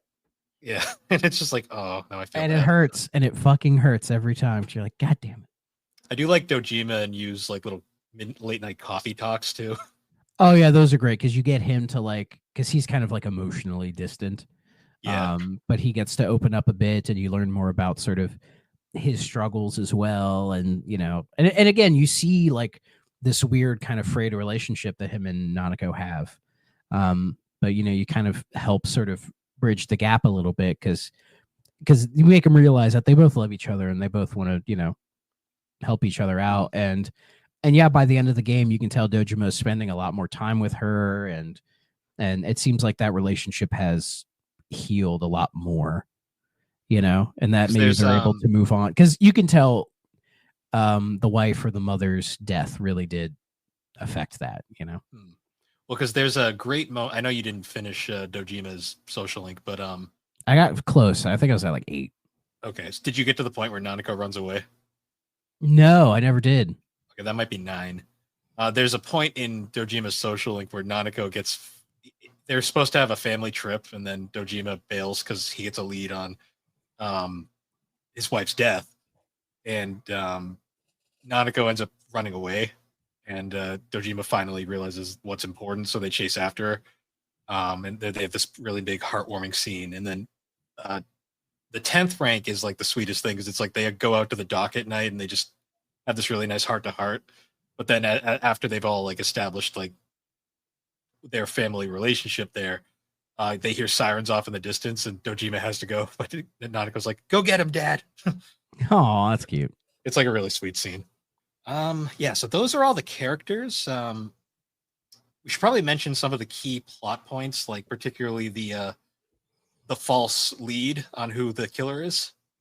Yes, this weird fucker. So you see him early in the game, and he has like the weird big pupils. He asks Yukiko out, and everyone's like really creeped out by him. The anime makes that scene way more gross than it has to be because like he actually grabs her arm at one point. Yeah, that's really weird. Yeah, he's a creepy fucker. Yeah, very creepy fucker. So yeah, and then yeah, so you see him. He's fairly early in the game. Did you notice that you can run into him in the town occasionally? No, I never saw him. Occasionally, he'll be down by the liquor store, and you can chat with him. And he'll. Where the hell is the liquor store? It's in the really far back of the main strip. In the south or the north? So you know, like where the shrine is. Yes. If you keep going like beyond like the textile store, it's like back there. By like the bike shop, the motorcycle shop. Oh, it must have blended in because I didn't see it at all. Because there was that one side quest where the dude's like, "Can you go get me some booze?" And I'm like, "I don't know where the fucking liquor store is." It's in the far back. You can't ever go into it. I think Naoshi's occasionally there. Okay, but, I never noticed. You can find Mitsuo back there occasionally, and every time you talk to him, all his dialogue is he keeps accusing Mr. Moroka as being the killer. Which is a little sussy. Yeah. Sussy baka. I'm such a sussy baka. Gabagoo. But yeah, he ends up being on the Midnight Channel, and his appearance on the Midnight Channel is basically him saying that he did everything. He was the killer. Yeah. And when that happened, I was immediate red herring. Like immediate. I'm like, there's no way he did it all. No shot. Yeah, because like the way it's revealed is pretty bizarre, where it's like he's just this random guy that you saw early on, and it's like, oh yeah, him. It can't be him.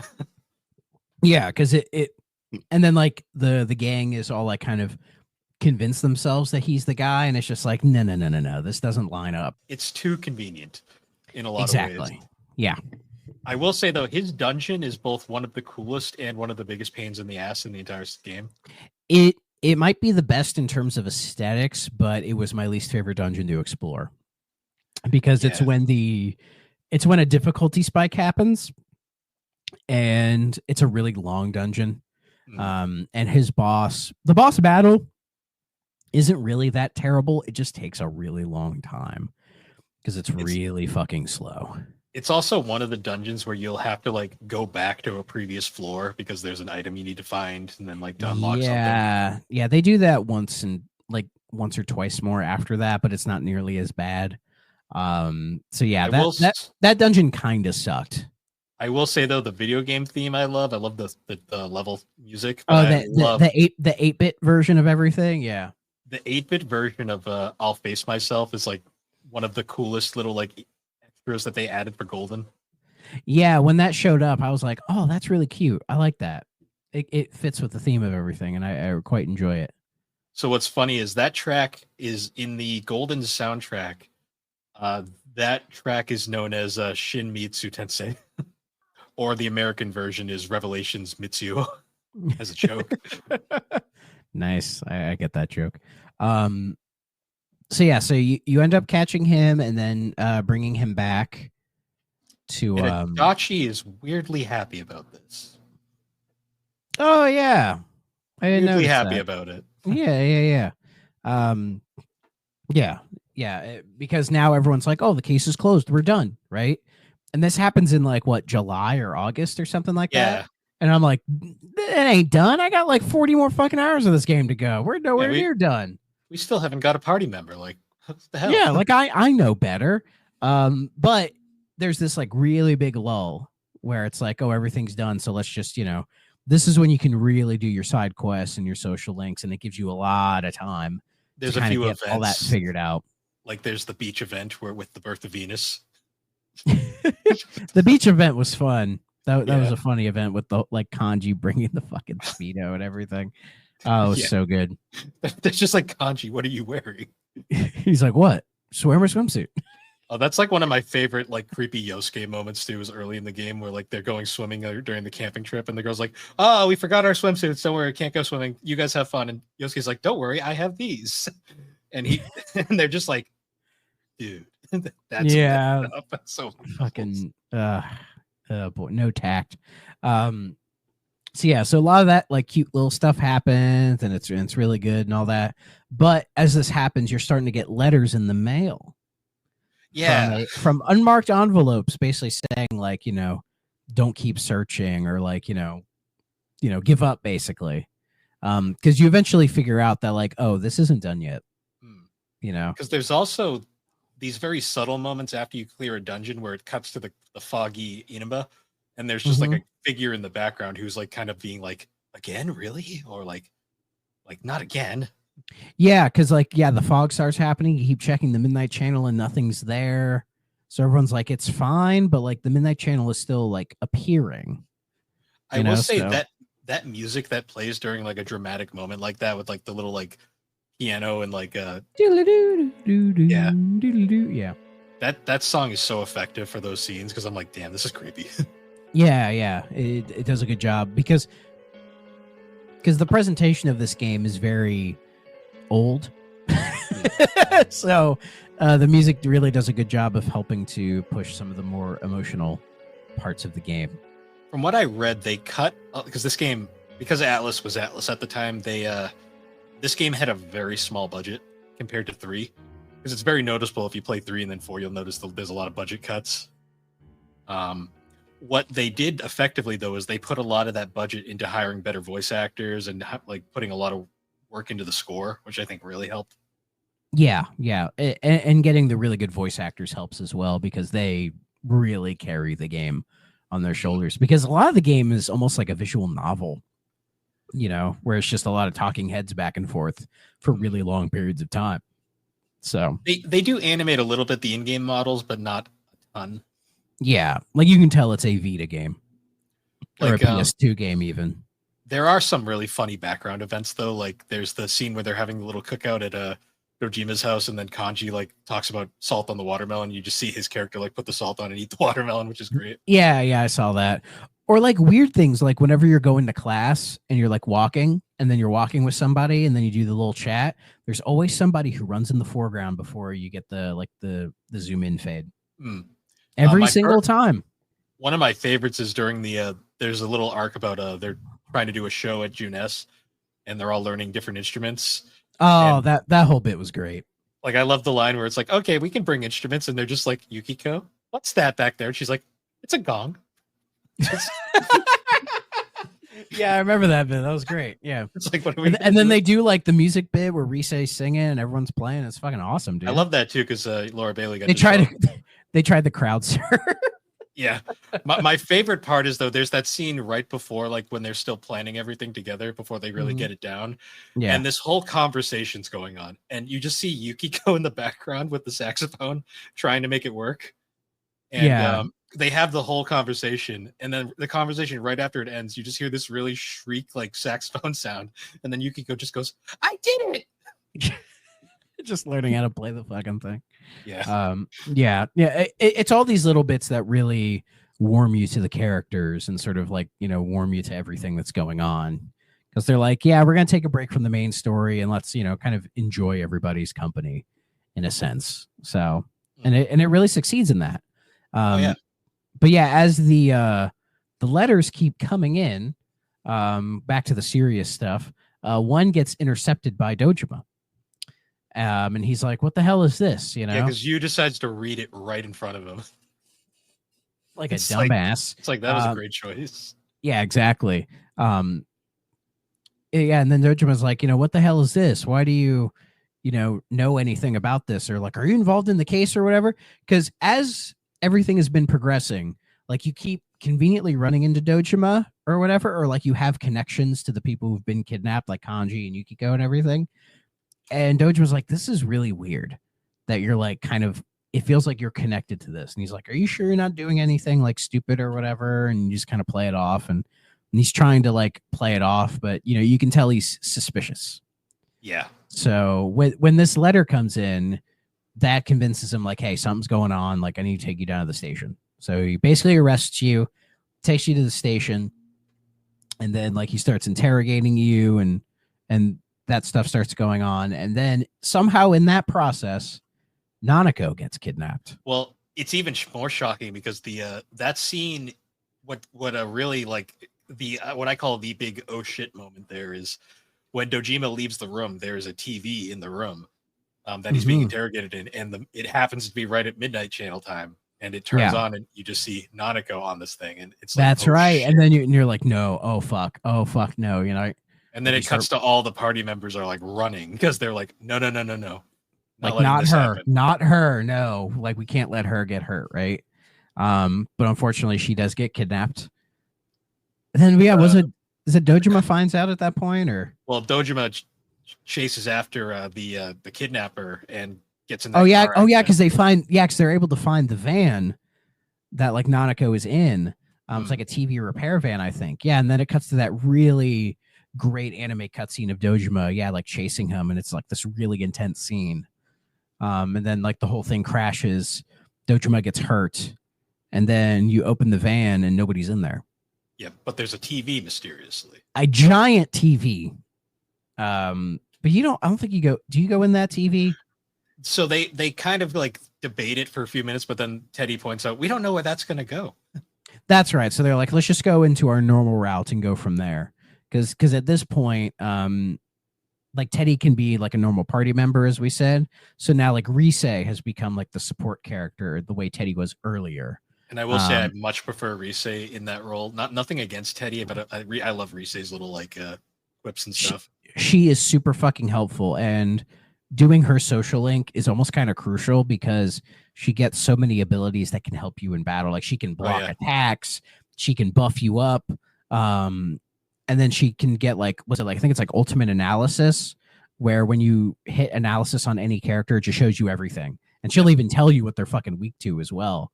She also will join in occasionally on the big group attacks because like all attacks, yeah. I love that like when it shows them all like in that little anime thing, and then she just appears in front of them, and it's like, oh, nice friggin'. It's like it's gonna be even better, yeah. She is so fucking helpful in the game when she gets to that point, and especially if you max out her social link, you know, she'll save your ass in a lot of like really bad situations. So good for her. You'll have characters that are knocked down, and she'll just be like, "Nah, get back up. You're good." Yeah, she's like, "I got you. You ain't dead." Especially the player character as well, which is phenomenal. Yeah, it's like the two most useful party members to max out are like her and Yukiko, just because they're so useful in battle. Absolutely. Yeah. So after that whole scene, they're kind of like, "All right, we got to regroup." Adachi says some sketchy shit again, and the entire team also notices there's a note, like a journal in the van that kind of confirms a lot of their suspicions that the person that they've been chasing after is actually Namatame, the guy that supposedly had a airtight alibi. Yeah, and that the guy that they thought was the killer that they had captured earlier was not. Though it is later confirmed that Kubo did kill Moroka. Yes. Because they find out like his death scene and everything is very different from the other two. They also confirm like he had like blunt force trauma, and the other two had like no visible injuries. Yeah, so yeah, they were able to confirm that Kubo was essentially kind of working with Namatame in a sense to kill Moroka. It's like a whole thing. Yeah, so you're able to track down Nanako's dungeon, which is heaven. Yeah, which is very like sweet and angelic, but also really sad because she's like, Mom, where are you, Mom? Yeah, you know? Her dungeon is very tragic if you look at all the little dialogue things. She's too innocent to like have a shadow right now. But which is good because I'm like, I don't want to fight her shadow. Yeah, or what would her shadow even be like? But I don't want to think about it. Yeah, you go through her dungeon and you get, of course, to the end, and Did you do hers? Though it was sweet when like she's doing like the mom, I'm okay, I got dad and big bro, and I'm like, oh, stop making me feel good. I know, it's fucking adorable. But yeah. Did you do her dungeon in one go, or did it take a couple runs? I think I was able to get to the boss in one day, but then I went back and did it another day. Yeah. Okay. So Shadow Namatame is one of those pain in the ass bosses. I found him to be the worst boss in the game, at least as far as like difficulty was concerned. He's the one I struggled with more than like any other boss. Well, he has that wonderful move that bosses have where they take control of your party members and use them against you. And I'm like, great. Yeah, and it's just a lot of and also like he'll do like the elemental attacks, and it's like you can't really telegraph them, and he's really good at like zoning in on your characters that are weak as well. Also, I swear to God, like this might just be my playthrough, but I swear to God, like 80% of the time he would always take Yukiko, and I'm like, great, there goes my healer. Yeah, that would happen time to time as well. But I had my healer and best. Well, thankfully, I had enough like items to get rid of like say silence or revival breads or whatever to keep him going. So I eventually was able to get it. It took me quite a few times, but I was able to finally clear that boss. It's just one of those really annoying bosses where you're just like, yeah, this is the Atlas we know and love. Yeah, it's that mid-game boss that's like testing you. They've been like, oh, have you been doing your due diligence, pal? So yeah, you beat him. His shadow does not become a persona because he doesn't really accept it. He just kind of is out from the shock. Yeah, basically. You're able to save Nanako, and then you defeat Namatame's shadow, and then you take both out of the shadow world and take them into like the hospital to heal, right? Because Nanako's not doing great at the moment. No, because what's interesting is before this, when Naoto becomes part of the party, she says like, hey, we should all probably like go to the hospital and get checkups to be sure we're okay, because we keep coming in and out of like dimensions and fighting shadow figures. Like we should probably make sure there's no like everlasting damage happening to us. And it's like, that's a good point. That's a very good point. So everybody gets checked out and everybody's fine, except Teddy. Because when they x-ray Teddy, they're like, we don't know what Teddy is. Yeah, there's like just you nothing. x-ray him, there's nothing there. It's all like hazy and like foggy. It's almost like he has fog inside of him. It's the whole thing. Yeah, it's what's crazy about that scene is like it starts off being really serious, and then they completely just like take all the seriousness out of it by making it really fucking uncomfortable at the same time. Yeah. This game does that quite a bit, where it's like it'll get serious and then immediately like snatch it away from you. Risei's like, I've got everyone's measurements. It's like no one needs to know that. Yeah. Oh boy. So you're able to get Nanako out of the dungeon. But yeah, she's not doing so well. Doctors cannot figure out what's wrong with her. Like Dojima has like all these injuries from the car crash, and he's going against doctor's orders to see Nanako in the hospital, not the dungeon. And it gets really serious and really like dark and emotional in these parts. Well, the worst part, you're like, what the fuck, man? There's a brief hope spot right before that where like after she's rescued, the party's like, we should do something nice for her. Let's go get her a Christmas present, like a koatsu for the table. Oh yeah, because you get a little break in there as well. Because she wants a kotatsu, which is like this table that has like a heating element under it and like a blanket surrounding it. And when I learned about that, I'm like, why the fuck are these Japan only? These sound really fucking great. Should have them over here. Because stupid Americans don't want to sit on the floor. Sitting on the floor is fine. Anyway, but yeah, you get a little break in there so you can like visit her in the hospital a couple times and all this other stuff. And then you like go get the kotatsu for her. And one of the best comedy scenes. Oh yeah. Yeah, where they're we should get Nanako a present. And it's like the three options are all very random. One of them's kind of dumb. The one you want to pick is the Jack Frost doll, but I remember you were streaming and I was like, pick the Rosette doll. That's the funny option. Yeah, and I think I did pick it. Yeah, and Rosette goes, Risei goes, those aren't meant for children. I just like, and I'm like, oh no. I remember I clicked that once just out of curiosity. I was just like, oh, like, okay. God. How old is Risei again? 16. Yeah, exactly. Japan's weird. Yeah. Japan is weird. Anyways, so you have these little bits, and then then you're able to, like, you're still going to see Nanako in the hospital, but like again, the doctors can't figure out what's wrong with her because they're like, we don't understand why she's like not doing so well, and she's like not waking up and all this other stuff, and then December hits. Yep. And then And after things get fucking serious, dog. Yep.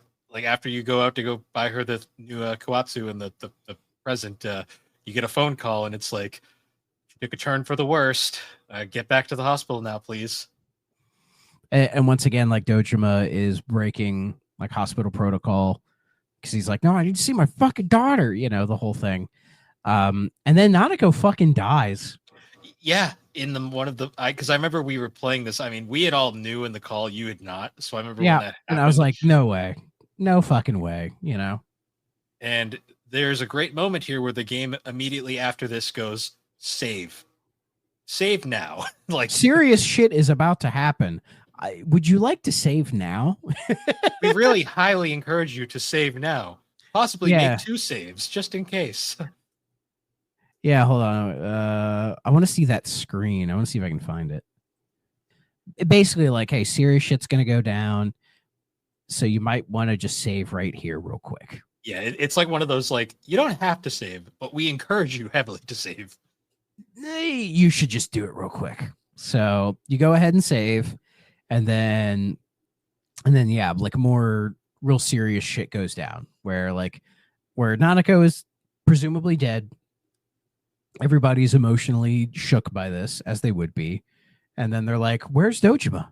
Yeah, where's the emotionally destroyed father? That no one was watching and knows exactly where the presumed killer of his daughter is. Yeah, because they imply that that Namatame's in the same hospital, and they're like, why the fuck would he be here? Like, shouldn't he be in like a separate one or whatever? And he's being like heavily guarded, obviously. And so yeah, we're like, where the fuck's Dojima? And they're like, oh shit. And then I think you guys find Adachi, and they say like, where the fuck is Namatame? Like, where is he in the hospital?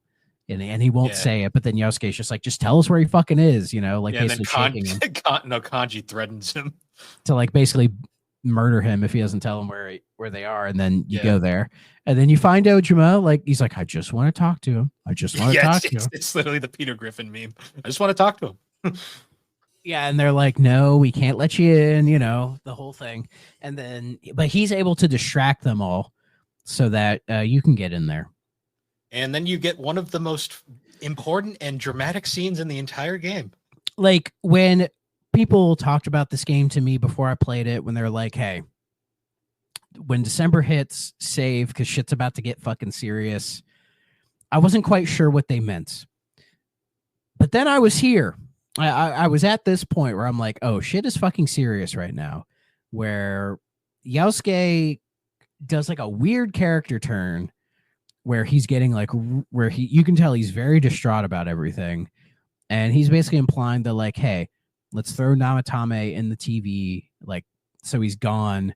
And this, because we know it's him, let's just end this whole thing now, kind of a thing. And they're like, dude, what the hell's going on with you? It almost feels like his shadow is taking over a little bit. The way I thought of it was, the game is genius for doing this. They make Yosuke so weirdly out of character here that it actually is supposed to unsettle you as a player, so that you don't think as straight as you would. And it's supposed to kind of be like another way of kind of making the scene even more important. Yeah, because it's like he's like your closest confidant in canon, right? So it would make sense that like you would want to kind of go with him because he's like, freaking out and everything, and his reasons seem justified at the time. But it also doesn't help too that the other most level-headed person there, Naoto, is also kind of like being very ambiguous with what she's thinking. Yeah, so like everybody's acting kind of weird, and it feels like the game's trying to push you into doing something that maybe you should or shouldn't do. So you get, was it like 7 choices in a row? 7 choices in a row. 2 of them are extremely critical. Particularly the first choice, which is literally throw him in the TV or don't. Fun fact, if you throw him in the TV, that is instant worst ending. instant game over, basically. Yeah. If you throw him in the TV, Nanako stays dead. The world is still full of fog, and you go home, and literally nothing good happens. And it's implied that the world is going to get engulfed by the fog. Yeah, which basically implies that like Namatame is not the killer, basically. Yeah. And that was sort of my thinking when it happened. I'm like, well, if they're giving me all these choices, then that means there's more here than we realize. And the most level-headed approach you can take is basically just having you as the character telling everybody, like, hey, calm the fuck down. Calm like, down. everybody, calm down. Like, there's clearly more here than we're realizing. Yeah. We're all acting emotional. We need to, like, think about this. That's Like, the second big choice, is the one where it says there's more to it than there's more to this, is the other answer that you have to pick. Yeah, Because- and they're like, what the fuck do you mean? It's right here, you know? Like, they 'Cause can't if see the you- forest for the trees. Because if you don't pick that one, there's a second bad ending you can get here. Because we had previously seen Teddy kind of disappeared. We didn't know where he was because he's not present for any of this stuff. Yeah. It's implied that so even if you don't throw him in the TV, you still have to diffuse the situation. If you don't diffuse the situation, you get another alternate ending here. It's this, I call it the slightly less bad ending, where Nanako survives, but the world is still full of fog. Teddy's gone forever, and you still go home with it leaving it very clear that the killer's still out there. Yeah. So again, the whole thing is implying that like Namatame is not the culprit that you think he is, right? So if you're able to make all of the right choices, then everybody basically calms down and says, "Hey, let's come back tomorrow, cool our heads, and let's see what's actually going on." Yep. Which is the right choice to make, you know. And then Nanako lives. Yeah, like she will eventually come back to life, basically. But yeah, so you come back the other day, or you come back the next day or whatever, where Namatame is a little bit more coherent. You kind of sneak in there, which I think was kind of like a funny way of doing it.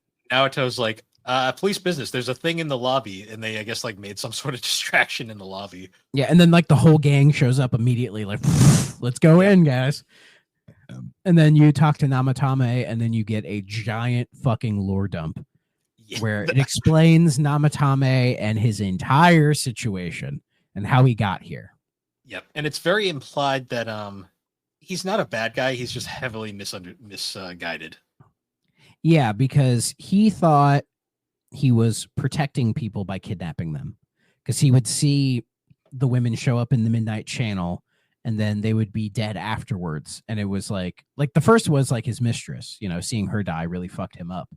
Because obviously he was trying to escape from the entire controversy. So he was just hiding in his like parents' house or whatever.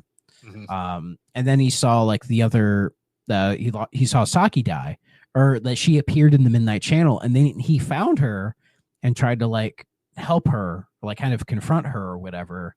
Mm-hmm. But it didn't really go down too well because he couldn't explain it properly. Yes. And she was just kind of like, oh, old man creepy, get out of here, right? And then she died, and then he's just like, fuck, you know, like he felt responsible for their deaths. So he's like, if more people come up, I need to like save them because I feel like I'm the only person who can do it, right? And so when he sees Yukiko, he basically starts his like kidnappings. So what he's doing is taking these people and throwing them into the TV, thinking, oh, they're safe from being murdered if they're in the TV. And because the party has been going and saving them, it leads him to think he's doing the right thing, because it's kind of just one of those endless cycle things where it's like they go in and save them and he thinks, oh, I did this. I was the one who saved them, when in reality he was actually dooming them. So when he finally realizes all of this stuff, he's beside himself. He doesn't really understand how to properly handle any of this. And he knows that like nobody's going to believe him. So it's a very powerful moment. It is kind of that like big emotional thing you need at this point in the game. And then you mentioned like the warning letters, and he's like, oh, I never sent those. Yeah. And that's that says to you, oh, you know, obviously there's the real person is somewhere out there, and that they're kind of using Namatame and Kudo as, pawns, basically, to kind of divert attention away from them, basically, because everyone's focusing on them. And then we get to one of the most interesting scenes in the entire game, where the gang kind of regroups and they decide to go. I think you kind of have. There's this whole scene where you kind of have to go ask around for evidence on who could possibly be the killer if they saw anything strange going on. Which this scene is a pain in the ass. Like, it's really annoying. And at this point, like, the music changes. We get like the creepy music. Oh yeah, the bass and the drums. And I think at this point, that's when the fog is starting to really descend onto Inaba, where it's like, oh, like, serious shit is happening and we need to try to get rid of it for good. And yeah, the scene where you have to go around and talk to everybody to get the evidence, because we say, like, with Kanji or with Nato or some of these other characters, you have to go around town asking people about stuff that you already know, so that you can give that information to Teddy or Rise so that they can find them in the dungeon. And again, it doesn't make any fucking sense because you know this shit already. Like, nothing that NPCs tell you about the characters is stuff you don't already know about them. That's one of the few flaws I find with this game. It's kind of like a padding thing, to be honest. Yeah. And it's like, this game doesn't need any padding. It's long enough. Yeah. Like, Jesus Christ. But you do that. In this case, I think it's fine because you're trying to figure out who the killer is. So I think it kind of adds to it. So here, I think it's kind of forgivable. And eventually, after you do this, everyone kind of regroups at the Aya, the little ramen place. Yeah. And they kind of all chat. They're like, who could it be? And eventually, and Naruto, like, puts all everything up that they know, right? And then it gives you, like, or no, like, you're chatting in there. Everyone's kind of throwing ideas around, but then, like, Yu steps up and goes outside, and then Yosuke and Naruto come out with you, and they're just kind of looking up at the stars, and you're just like, so who do you think is it? And then it gives you a list of every character in the game at this point. And as we found out on stream, you can accuse Yukiko, you can accuse Nanako, you can accuse yourself. You can only do this 3 times though, because you get an instant game over if you fuck around too much. Yeah. So, in case you hadn't found out by this point, the killer is Adachi. And once you realize that, it is the most. You think back and you go, how did I not notice before this? Though the game does something, which is when you select Adachi, the game gives you the option of, do you tell them or not? Which is, when that happened, I'm like, that is an interesting thing to show up. But that relates to, as we'd mentioned before, the accomplice ending. Yes. The most frustrating ending in the game, but also the most. Oh, yeah. One of the more interesting points. Yeah, it's like, if that was canon, that would be like, that's a bold way to end a game. So I guess we can, like, I would kind of respect that, I guess we can kind of throw it to that now. Like, if you do Adachi's social link, you can actually end up kind of teaming up with him. Yeah. And it ends up getting to this point where you get to a point where you can actually burn the letter that is essentially the only evidence that'll prove it's him. And the slasher's face he makes after you do that is one of the most unsettling things in the entire game. And the laugh that he does. Yeah, Johnny Young Bosch went so fucking hard for that scene. Yeah, seriously, if you guys haven't seen it, look up that scene where basically you tell Adachi, like, hey, I know, but I don't care.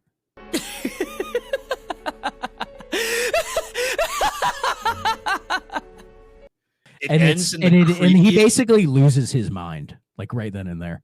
And it ends in the creepiest fucking way possible, because it shows you getting on the train to go home. And then it cuts to this scene where it's like, he's going to be watching you for the rest of your life. Yeah. And then you see like a shadowy figure, like by the train tracks, which implies that like Adachi is not done. No. And it's now that Yu is gone, he has nobody stopping him anymore. It's like an ending that the game did not need, but I'm kind of happy they threw it out there as just a thing that you can do if you really want. Probably because their idea was like, oh, if we make Adachi a social link, how would that affect, how people play the game? And it gives you a different option. And obviously it's not the canon ending, but like, it is a bold ending for a game like this. Yeah. It's like, goddamn, like, very dark turn, and it doesn't fit because it doesn't fit with like Yu's character at all in any way, shape, or form. It's Imagine just, stumbling. it's like a what if, you know what I mean? Like if you read like a Marvel what if or something, Like, it's kind of that. Imagine you stumble into that ending completely on a first playthrough by accident. Like, yeah, I couldn't imagine, but yeah, if you haven't seen the accomplice ending stuff, look it up. It's pretty fucking crazy. But assuming that you do the normal thing, and that's you tell everybody it's Adachi, and then it's like, oh, everyone goes like, yeah, oh fuck, like everyone's like, it all makes sense. Everyone's like, it was so fucking obvious. Yeah. Because he literally was. To be fair, in a first playthrough, the game does a good job of not like leading you on that it's because you know what I mean? They play up the fact that he's such a quirky, goofy guy that like you just think, oh, it's just him being incompetent as usual. Exactly. But then you realize how it's like he's always there and he's always giving a little bit too much information, and he gets really excited. Yeah. He's always talking about everything. He's like, "Oops, I think I've said too much." And it's like, do you think he's doing that intentionally? Or it's like when they thought it was Kubo, he got really happy about that. Or when they think it's Namatame, he gets his famous line of, "I guess that settles it." Which exactly. What they use to actually confront him at the hospital, because he's actually desperately trying to get Namatame moved from the hospital. Because I think at this point he's realized that like is likely not going to get convicted for this. Yeah. But it ends up being they confront Adachi, and I love like his like he just literally once they accuse him, he just flat out does like this like screw this, I'm out of here, and just runs away. Yeah, like fucking Scooby Doo, Because even what's great is Dojima is there when it all happens, and like he's like, no way. But then when Adachi starts acting weird, he's like, no fucking way, like it is you, Yeah. And then like he doesn't need any convincing. That scene though when they all run and then Dojima just face plants, I'm like the poor guy. Yeah, is he still recovering at that point? But you try chasing down Adachi and then you can. He mysteriously vanished. Where did he go? And he conveniently ran into this room that's a dead end with a giant TV in it. Now he's gone. Where could he have possibly gone? So it ends up being, oh, he's in the TV world now, and then we get another huge lore dump. Is that this point, or is it when we get into the dungeon? Oh, wait, that's when we get in, because we have to actually find our way there first. Yeah, because at this point, we got to go do his dungeon. And his dungeon's fine. It's a little annoying, but it's not nearly as bad as like the Void Quest one. What'd you think of the twist where you get to they're trying to find Adachi's dungeon, and Risei can't find it, but then like Teddy's like, wait a minute. And it leads back to that first place where they first entered the TV world. I liked that. That was that was a nice touch. Well, especially when you find out Adachi's connection to that room later on. But then you go through his dungeon, and then you run into him and fight him, and then his giant lore dump. What's his giant lore dump, Bill? So one thing you notice when you fight Adachi is he's got a persona. He's literally just like you, in a sense. So we find out from Adachi's lore dump that he was the actual murderer, and like, because it shows a cutscene in the Amagi Inn where he's confronting the reporter, and we find out too he's been a piece of shit the entire time. Like he was never a good guy. No, never. Because he runs into the reporter and he straight up tries to assault her, which is fucked up. Yeah. And in the struggle, he ends up pushing her against the TV and finds out he can push people into TVs. And then that kind of like sets his brain off. Like he's like, oh, well, this is fun. Like, well, because at first he thinks nothing of it, and then he sees she died, and then he realizes I can kill people this way. And then he really starts to enjoy it. Because then he gets the he ends up happening to confront the question Saki about the questions, and he ends up about them because she found the body. Yeah. And in the process of that, he ends up getting kind of fed up with her, so he just decides shove her in the TV too. Which is really messed up. Yeah, it basically shows that like he's really not a good person at all. But then like another twist is when Namatame calls the police station to talk about what he knows, the person who happens to answer is Adachi. Yeah, conveniently. Who then goes out of his way to be like, oh, maybe you should go put them somewhere safe. And then puts that in his head. So now Adachi's like, oh, I can get this done without actually having to get my hands dirty. But then it's implied he's the shadowy figure that's always upset whenever you save somebody. Yeah, after this, it's also implied that he kind of got the itch again later. So when he was questioning Kubo for King Moron, he decides, yeah, I'm done with you, and just throws him in the TV as well, thinking nothing of it. And, so he just, as we find out, he's just a really horrible, shitty human being. Well, yeah, because he reveals the only reason he became a cop is because that's the only way he could get a gun. Like, yeah, basically that, like, he was powerless and, like, you know, couldn't really do anything, and the world is a cruel place. So he's like, you know, fuck this place. I'm going to try to, you know, get my best out of it. And also he said he also talked about Nina about like being bored and there was nothing to do. So part of what he was doing was also out of boredom. Yeah. Which is also like demonstrably horrible. Yeah, in a lot of ways. But once you defeat Adachi, he then becomes this giant spear thing. Yeah, very, very weird. It's like a giant eyeball that sprays. It's essentially the source of the fog. Yeah. And you beat that, and then the fog goes away outside of the TV world, but it doesn't clear up inside the TV world. No, it does not. But everyone thinks the day is saved going from there. Adachi's cat is finally put to justice, and you're basically now like, well, I guess we wait. Nanako and Dojima are still in the hospital, so we're gonna have to wait for that. Yeah, but we still got to go to school. So yeah, you still go to fucking school and everything, and this is the point in the game where essentially it's like, oh, go on. Yeah, because you fight Adachi, and then you fight like the persona or the shadow that was like kind of controlling him or whatever. And yeah, when you beat him, he's basically just like I'll lift the fog then. Yeah. You know, you talk to the shadow, and he just kind of like strikes. He's like, oh, if you could beat me, I'll lift the fog. You beat him, he's like, all right, I'll lift the fog. And again, it all seems a little too convenient that it just kind of ends so easily like that, you know?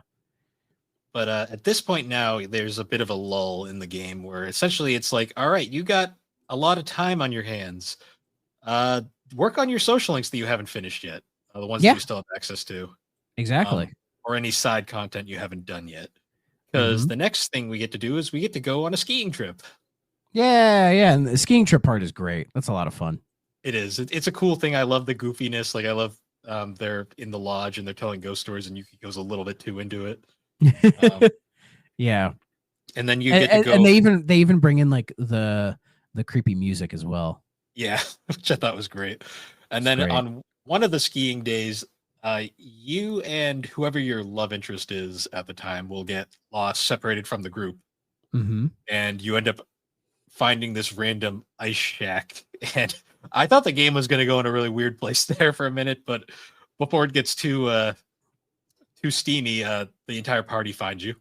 And they're like, oh, there you guys are. What were you doing in here? Yeah, what are you guys hanging out here? And you're like, nothing. No, nothing at all. But there's conveniently a TV in there as well. It makes a static noise, and they're like, is that thing even plugged in? And then Margaret appears from inside the TV.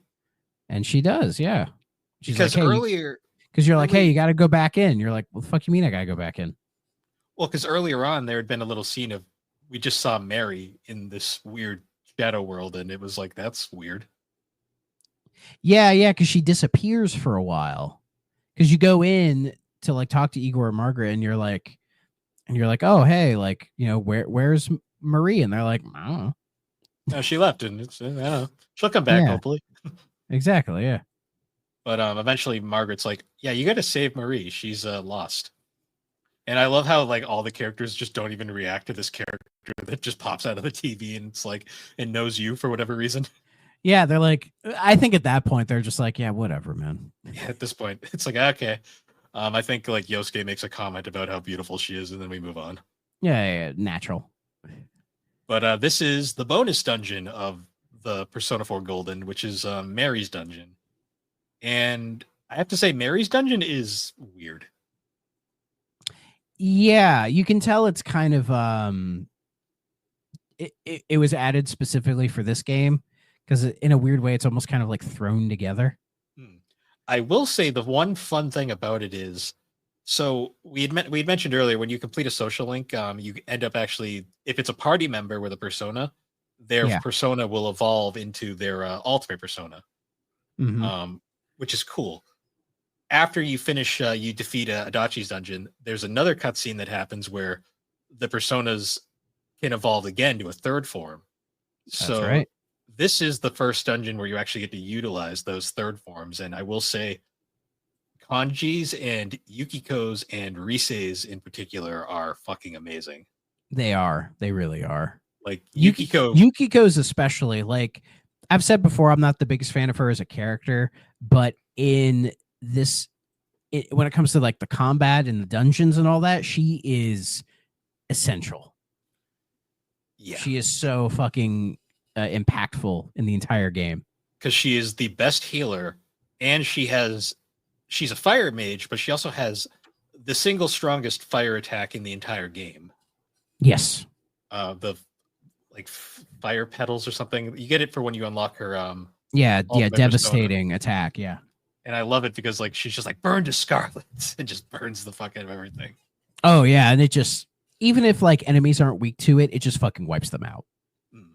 Yeah. And then Kanji also gets one of the most interesting physical attacks. It's called Way of the Man. And it's such a goofy attack. That is a goofy attack, but I quite enjoy it. And then Risei's persona is just freaking OP by this point. Oh yeah, where she'll like block attacks and like revive people and just give you like, here's some SP, you know, that kind of stuff. I love the design too, because it's literally her persona, but it's got a telescope for a head and the solar system just chilling. I do love that. Yeah.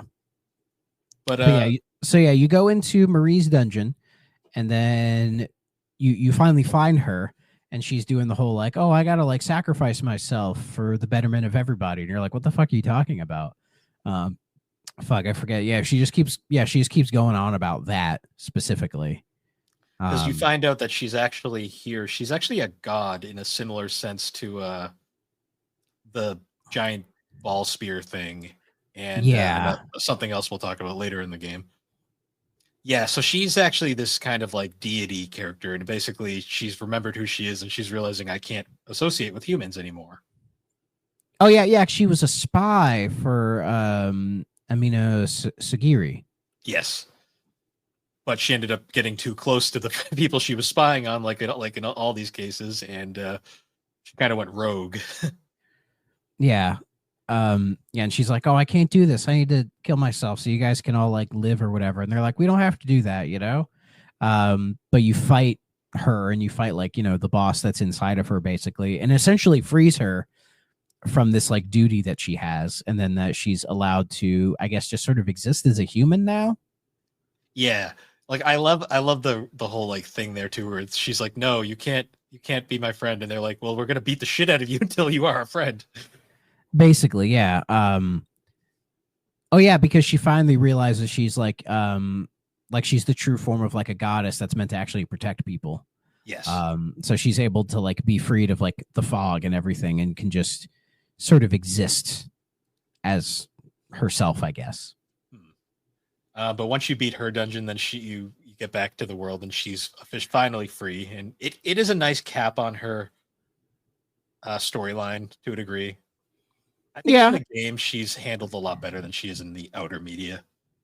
Yeah, like they do put some work into being like, hey, if you max her out, like here's kind of the result.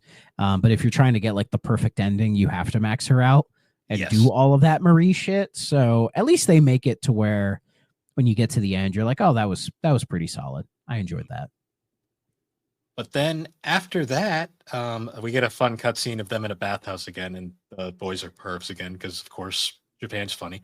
Anime. Well, there was the one earlier where like with Naoto, they're just like, oh, so she is a lady, and like Yukiko's like poking her boobs and shit, and it's like, oh god, it's very Japanese. Yeah, and then yeah, there's the one where like Marie shows up with them, and See, I like that one because Marie blows them up after for being pervs, which is fun. yeah, because like on the other side of the fence is like Kanji's like trying to prop up Teddy and Yosuke, And you just kind of like standing there, like, I don't really want to be part of this. You just like, are you sure about that? You know, but then like of course the fence goes down, and then it becomes like a whole thing, and yeah, again it's played for laughs, you know, because that's what Japan finds funny. Yeah. But then so then all that happens, and then you get to the end of the year. Like everything's sort of wrapped up, and you know people are sad to see you leave. You've but done like, basically everything that you need. At that point, you should have completed everything, all the side quests you wanted to do. Yeah, hopefully at that point you've done everything you can do, because you really can't go back at this point. There was a Valentine's Day event, which was kind of cute, I guess. Yeah, depending on who you romanced. But you go and talk to everybody who's like bonds you've maxed out, and you're just like, oh, I'm gonna miss you. It was a good time or whatever. And then at this point, the game does the whole like, oh, are you ready to leave? Oh yeah. So I will say before we get to that, did you notice the certain characters when you were saying goodbye had different dialogue depending on your social links? Yes.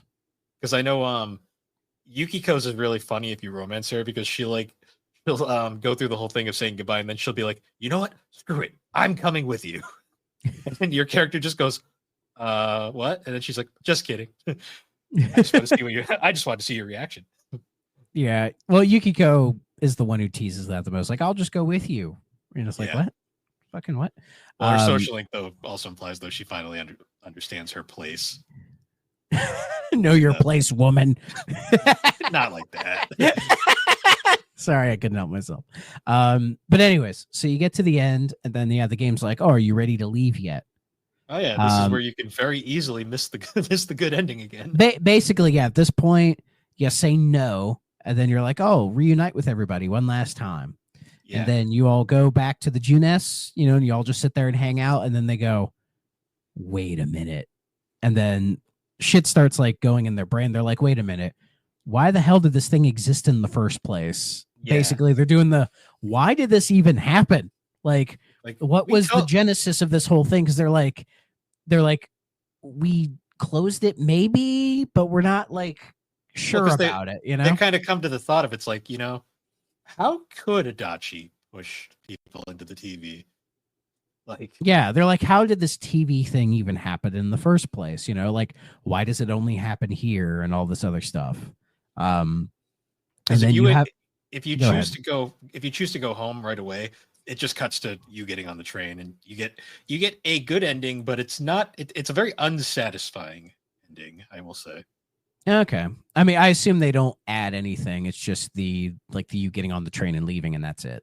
You get on the train, you get all the friendly goodbye like cutscene, but then you don't get anything after. Yeah, which is, to me, that's probably the ending of the original game. Maybe. I think it might be slightly different just because there is the thing after this, but well, because I think that was added in Golden. That wasn't added in the original. So the epilogue is, I think that the cutscene's a little different if you don't get the true ending. Okay. But any case, yeah, then you all start figuring like, what the hell's going on? Like, they're all like, wait, why did you activate his persona and he never confronted his shadow self? Like, what was the whole deal with that? And then for some reason you're reminded of the gas station attendant. Yeah, the most this is the most what the fuck scene in the entire game. Because by this point you've completely forgotten about it. You've put it in the past, right? But they're like, wait a minute, go talk to the gas station attendant. And then you go talk to the gas station attendant, and the gas station attendant goes, you finally found me. Well, at first they're kind of like, they try to like be like, oh, the job. Oh no, you can't have that. We're not hiring right now. And it's like, oh wait, you're here for something else. And it's kind of like the anime ellipses thing. And it's like, so you finally figured it out, huh? Yeah, you're like, wait a minute, what? And then basically the ultimate like true evil fucking god or whatever, when it was working at the gas station the entire time. When it cuts to that scene of like the up close shot of that character's like because that character didn't have like a profile art before, but like when they show them up close here, it's like that actually was kind of a jump scare. I was like, whoa, like holy shit, like this is a thing. Yeah, basically, Yeah, they're Oh, go on. basically revealed to be Izanami no Okami, who is basically the person who has been like pulling the strings the entire time behind this, I guess. Also, apparently, the wife of Yu's persona. That is weird. That's a weird mythology thing in there. Yeah. But basically, yeah, they're like, I was the one who wanted to like merge the TV and the real worlds together and engulf them all in fog and basically rule everything or whatever. And that opens up the final dungeon, the very last dungeon in the game. Which you take a look at that floor and you go, wait a minute, this is that area I was at the beginning of the game. Pretty much. And so you go into the final dungeon, which is just kind of a whatever dungeon, nothing too crazy. It's not a super challenging dungeon by any means. But by this point, you should be like pretty leveled and have no issues, right? And then, yeah, you get to the end and you do the anime thing where you kill God with the power of friendship. Yeah, there is that really disturbing scene where like Izanagi will like grab all of your friends and like pull them into hell. Yeah, and then and they're pulling like you in as well. But then it does the whole like, oh, power of friendship. Yeah, the power of friendship resurrects you and awakens your true persona, your Super Saiyan God or whatever the fuck. And then Izanagi something, some weird name. Yeah, whatever. But like, so the boss keeps hitting you, and they're like, "Why can't I fucking kill you?" You know. And then you do like your one final big move and murder it. And basically, at that point, you've taken out the true final boss. There's no fog. It's as clear as it's ever been. The fog in the TV world clears up, like everything. Yeah, there's no Midnight Channel anymore. It's all gone. You did it, son. Until the spin-offs happen, we don't have to talk about those. But yeah, they're like, you did it, son. And then yeah, that's how you get the true ending where you sign everybody off and then you ride off into the train and it's a lovely, beautiful moment. And then we get the epilogue. So you come back a couple months later to visit because everyone's like, you're gonna come back and visit, right? And he's like, yeah. The most emotion you ever get out of him is the nod. But he comes back and then you see Namatame campaigning for mayor. Is that what he's doing? I think that's what it's implied. He's turned a new leaf and he's campaigning to make the world better because he wants to make up for all his wrongdoings. Which is noble of him. I do like the comment too, where all the people are like, I don't think he'll win, but hey, he's saying some interesting stuff. And they treat it as like, oh, this is his punishment. It's like he has to run for fucking political office. Yeah. But then you go back to Junes and you're just kind of like, well, first you go home and there's no one there, and Dojima's like, oh, sorry, can you just hang out for a bit? I'll be home later. Yeah, and you're like, this is weird. And then you go to Junes. And then Yosuke and Teddy try to surprise you because Teddy just ends up fucking living here, I guess. Like he's just there now. Well, because at the end of Teddy's social link, we found out that he's straight up just a shadow. Oh, yeah, we forgot to mention that. Yeah, he's a shadow. Shadow that gained sentience and then became... he basically became a human somehow. Yeah, which doesn't make any sense why he has a shadow if he is a shadow. Yeah, that's one of those things where you kind of think about it for a while and you just go, anime, I guess. They probably didn't think about it that hard.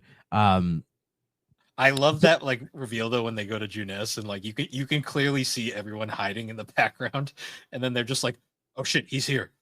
Boo, I'm a bear. It's great. Yeah, but then you see everybody and everybody has a new look to them. Like they've all grown because it's been a year or so since. Yeah, and it's like Chie's growing her hair out. Like Yukiko has her hair up in a bun. Naoto is like not in like coats anymore. Naoto has embraced her femininity. Yeah, Risa is letting her hair grow out a bit, and Yosuke cut his hair, which I'm not sure how I feel about it. And then Kanji looks the fucking worst because now he just has like back to the regular like black hair and everything, and I'm just like, oh, bleach it again. Go back, man. It just looks so bad. Well, they make a point of bringing it up because it just cuts to everyone just staring at him, and he's like, "What?" Yeah, like what? I also did like the subtle character thing where Yukiko wasn't wearing red anymore. She's kind of moving on past that. Ah, I didn't notice that. Nice little touch. She's notably in blue, which I was like, oh, okay, she's finally getting past that. That's cool. That's cool. It's implied that Rise is an idol again, and she's kind of grown out of her childish nature, and she's kind of being more of an adult now. Yeah, because she's what, like 16 now or 17 now, so she's an adult. Anyway, 17 going on 18, I think. Yeah, whatever. Anyways, so you hang out with them, it's all great, and then you go back to Dojima's place, and you're all eating, and then you see Nanako, and Nanako's like, "Big bro," and it's beautiful, and she's starting to learn piano, which I think is what her mom played as well. It was what her mother did, yes. Yeah, which is very cute. And then you're watching TV and you watch the weather, and then fucking Marie is the meteorologist now. She just does the weather, and she has control over it as well. Because she's like, oh, on like Thursday, it's gonna rain. I'm just gonna say it's gonna rain. And they're like, it's amazing. She's always right. She never gets it wrong. It's a weather person that's actually right all the time. What a novel thing. And weather patterns can be hard to predict. I know. It's just it's such a funny character thing, and then she shows up, and you get that fun little group picture at the end. Ah, beautiful group photo. I want to hang that in my bedroom. It is a very sweet ending, though, because it's but that's the very put the cherry on top of it ending. Like, we're done here. Like that. That was beautiful. And and Adachi is a model prisoner. Yeah, that's actually a thing that the spin-off games do, because there's a point where in Arena Ultimix, Adachi is one of the playable characters in that game, and once the story's over, he gets sent back to his jail cell, and it's implied that Dojima actually goes and visits him, and they chat and play like board games or something. That's cute. Yeah, it's cool. Like, you see where they all end up, and it's like just such a positive ending. There is a little nod to the spin-offs as well, because when you talk to Yosuke, he makes the comment, "Oh yeah, things got a little crazy last time you visited," which is implying the arena games where like they end up getting sucked into that weird battle arena thing for those games. Oh yeah. I haven't played those, and I don't know if I ever will, to be honest. You might be better off just looking up the cutscenes, because the games are good, but they are also Arc System fighters, and the stories are ridiculous. I'll take your word on that one. And then there's also Dancing All Night, which also has a story, but that's like the easiest story to get through because it's just a rhythm game. Yeah. But yeah, Persona 4 ends on that amazing note with that awesome ending credits theme that I love. Yeah, what a fucking game, man. Like, I didn't expect to dig it as much as I ended up liking it, for real. Like, I thought at the end, I'm like, yeah, I'll like this game probably, but it's not like, a masterpiece or anything like that. And it kind of was a masterpiece. Like, I understand it now. Like, I think I'm more Persona or Atlas pilled than I've ever been in my life, and I understand now, like, how high quality that these games are and the stories that they tell, and yeah, I found myself immersed and like sucked into it really in a way that I kind of wasn't expecting. It's crazy, like, once you get to like Rise's dungeon, you the whole Teddy arc, how the story just like is like you have to know what happens next after that, because it's so crazy, all the stuff that goes on. Yeah. And it's just it's done in a way that I just really wasn't expecting. And yeah, I freaking fell in love with it. And when I was done with it, I was like, if they do end up remaking this game in a couple years, I'll play it again. Yeah. Yeah. If they make Persona 4 rerun in like 2028, I'll play it. I don't know what more they could add to it, but I will play it regardless, because I will play a better looking Persona 4 in a heartbeat. I don't think they'll add anything to it. I think it'll just be a case of, Persona 3 Reload did really well, so we should probably do a remake for Persona 4 to give it a nice, fresh update. My guess is if they end up doing it, it'll be after Persona 6. My guess is Persona 6 is what they want to get done next. Like, that's the big thing to get out now. It's been long enough. I think it's time for another mainline Persona game. But I see Persona 4 rerun. That's in my head. That's what it's going to be called, because I think it makes too much goddamn sense to do it. And I think people will really dig it. There have been some people who are like, the rumor mill for that is really high right now because of, I think it was the lady who did the vocals for Persona 4. She's back at Atlas doing something. And everyone's like, "Oh, is that going to be the Persona 4 remake?" And I'm like, "Maybe." She could be doing Persona 6 music. Yeah. Possible. Anything's possible, really. But yeah, with how beloved this game is, I don't see them not doing a remake because it would probably do really, really well. It's arguably the game that saved Atlas. Like a lot of people say 5 did it, but I think 4 was the one that really started the Because trend. when this happened, it was during all that like what Index Corporation stuff where they were like going bankrupt, or they were bought by like a shitty company and they were still retaining the name, but they really weren't Atlas anymore. And that company was getting really deep in the debt and was about to declare bankruptcy, and we're going to sell off Atlas. But I think they did, but because Sega ended up getting them. What ended up happening was Sega bought Index and then basically took the stuff that Index owns that they wanted, and then they just kind of spun Index off and got rid of that. Yeah. But yeah, 4 is one of those games that like it's almost like timeless in a way. Like I feel like it holds up now just as well as it did in 2008.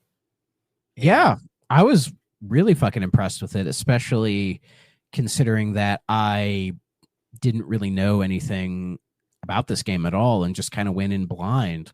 But basically, I went into it off of pure hype from you guys, being like, "Hey, this game's really good. You should fucking play it." And I was like, "All right, well, we'll see what the big deal is."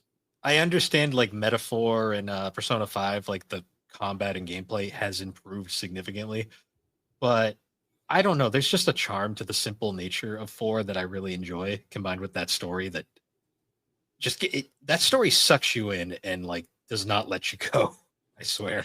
It definitely helps that the game isn't like super big or like is kind of overwhelming with what it's trying to do. It's very approachable, as I had said earlier, that it's really easy to kind of get in and experience the whole thing from like a newcomer's perspective, and kind of beats into your head like, oh, there's like the loop, you go do the dungeon, and if you don't have to do the dungeon, go do your social links. Like everything is very easy to kind of understand. And if you miss certain things, it's not the end of the world, like the game gives you a bunch of times to save and gives you a bunch of fail safes, so you can kind of like take your time and really enjoy the entire experience. So yeah, I gave it a fucking 10. And I wasn't prepared to give it a 10, to be honest. I mean, I do too, but I'm heavily biased, so that's fair. But yeah, it's been 4 hours. Yeah, this went way longer than we fucking expected. Sorry about that, guys. We had to take breaks in the middle of recording this. We sure did. But yeah, we're thinking about doing this as a monthly thing. It doesn't have to be monthly. It might just be whenever we come up with doing one of them. But I think we'll definitely pick more manageable games in the future. Yeah, we'll try our best. This was mostly a test run. Be sure to tell us what you guys think, and hopefully going forward, we'll be able to talk about more random games. Yeah, if there's any random ass game you'd like us to play with this, please let us know. We have at least one that we're probably going to do maybe in like a month time or whatever. So we'll stick tuned to that. But yeah, if there's any certain game you'd like us to do, please let us know. Yeah, and maybe we'll have guests as well going forward. Oh, for sure. But yeah, so thanks for joining us on the first episode of 3DOn't or 3DOn't. 3DOn't. Credit to our good friend Tony for coming up with that name, by the way. Yeah, thank you, Tony. But anyways, guys, once again, thank you for joining us on this very long episode of 3DOn't. A part of the 3DO experience. And yeah, be sure to check us out over on the SuperPod Network. And you can check out all the fun shows. You already know them. I've said them enough. But anyways, guys, once again, thank you for joining us. We'll see you all later. Bye-bye.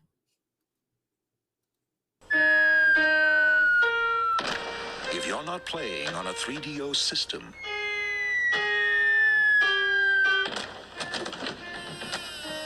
what are you playing with?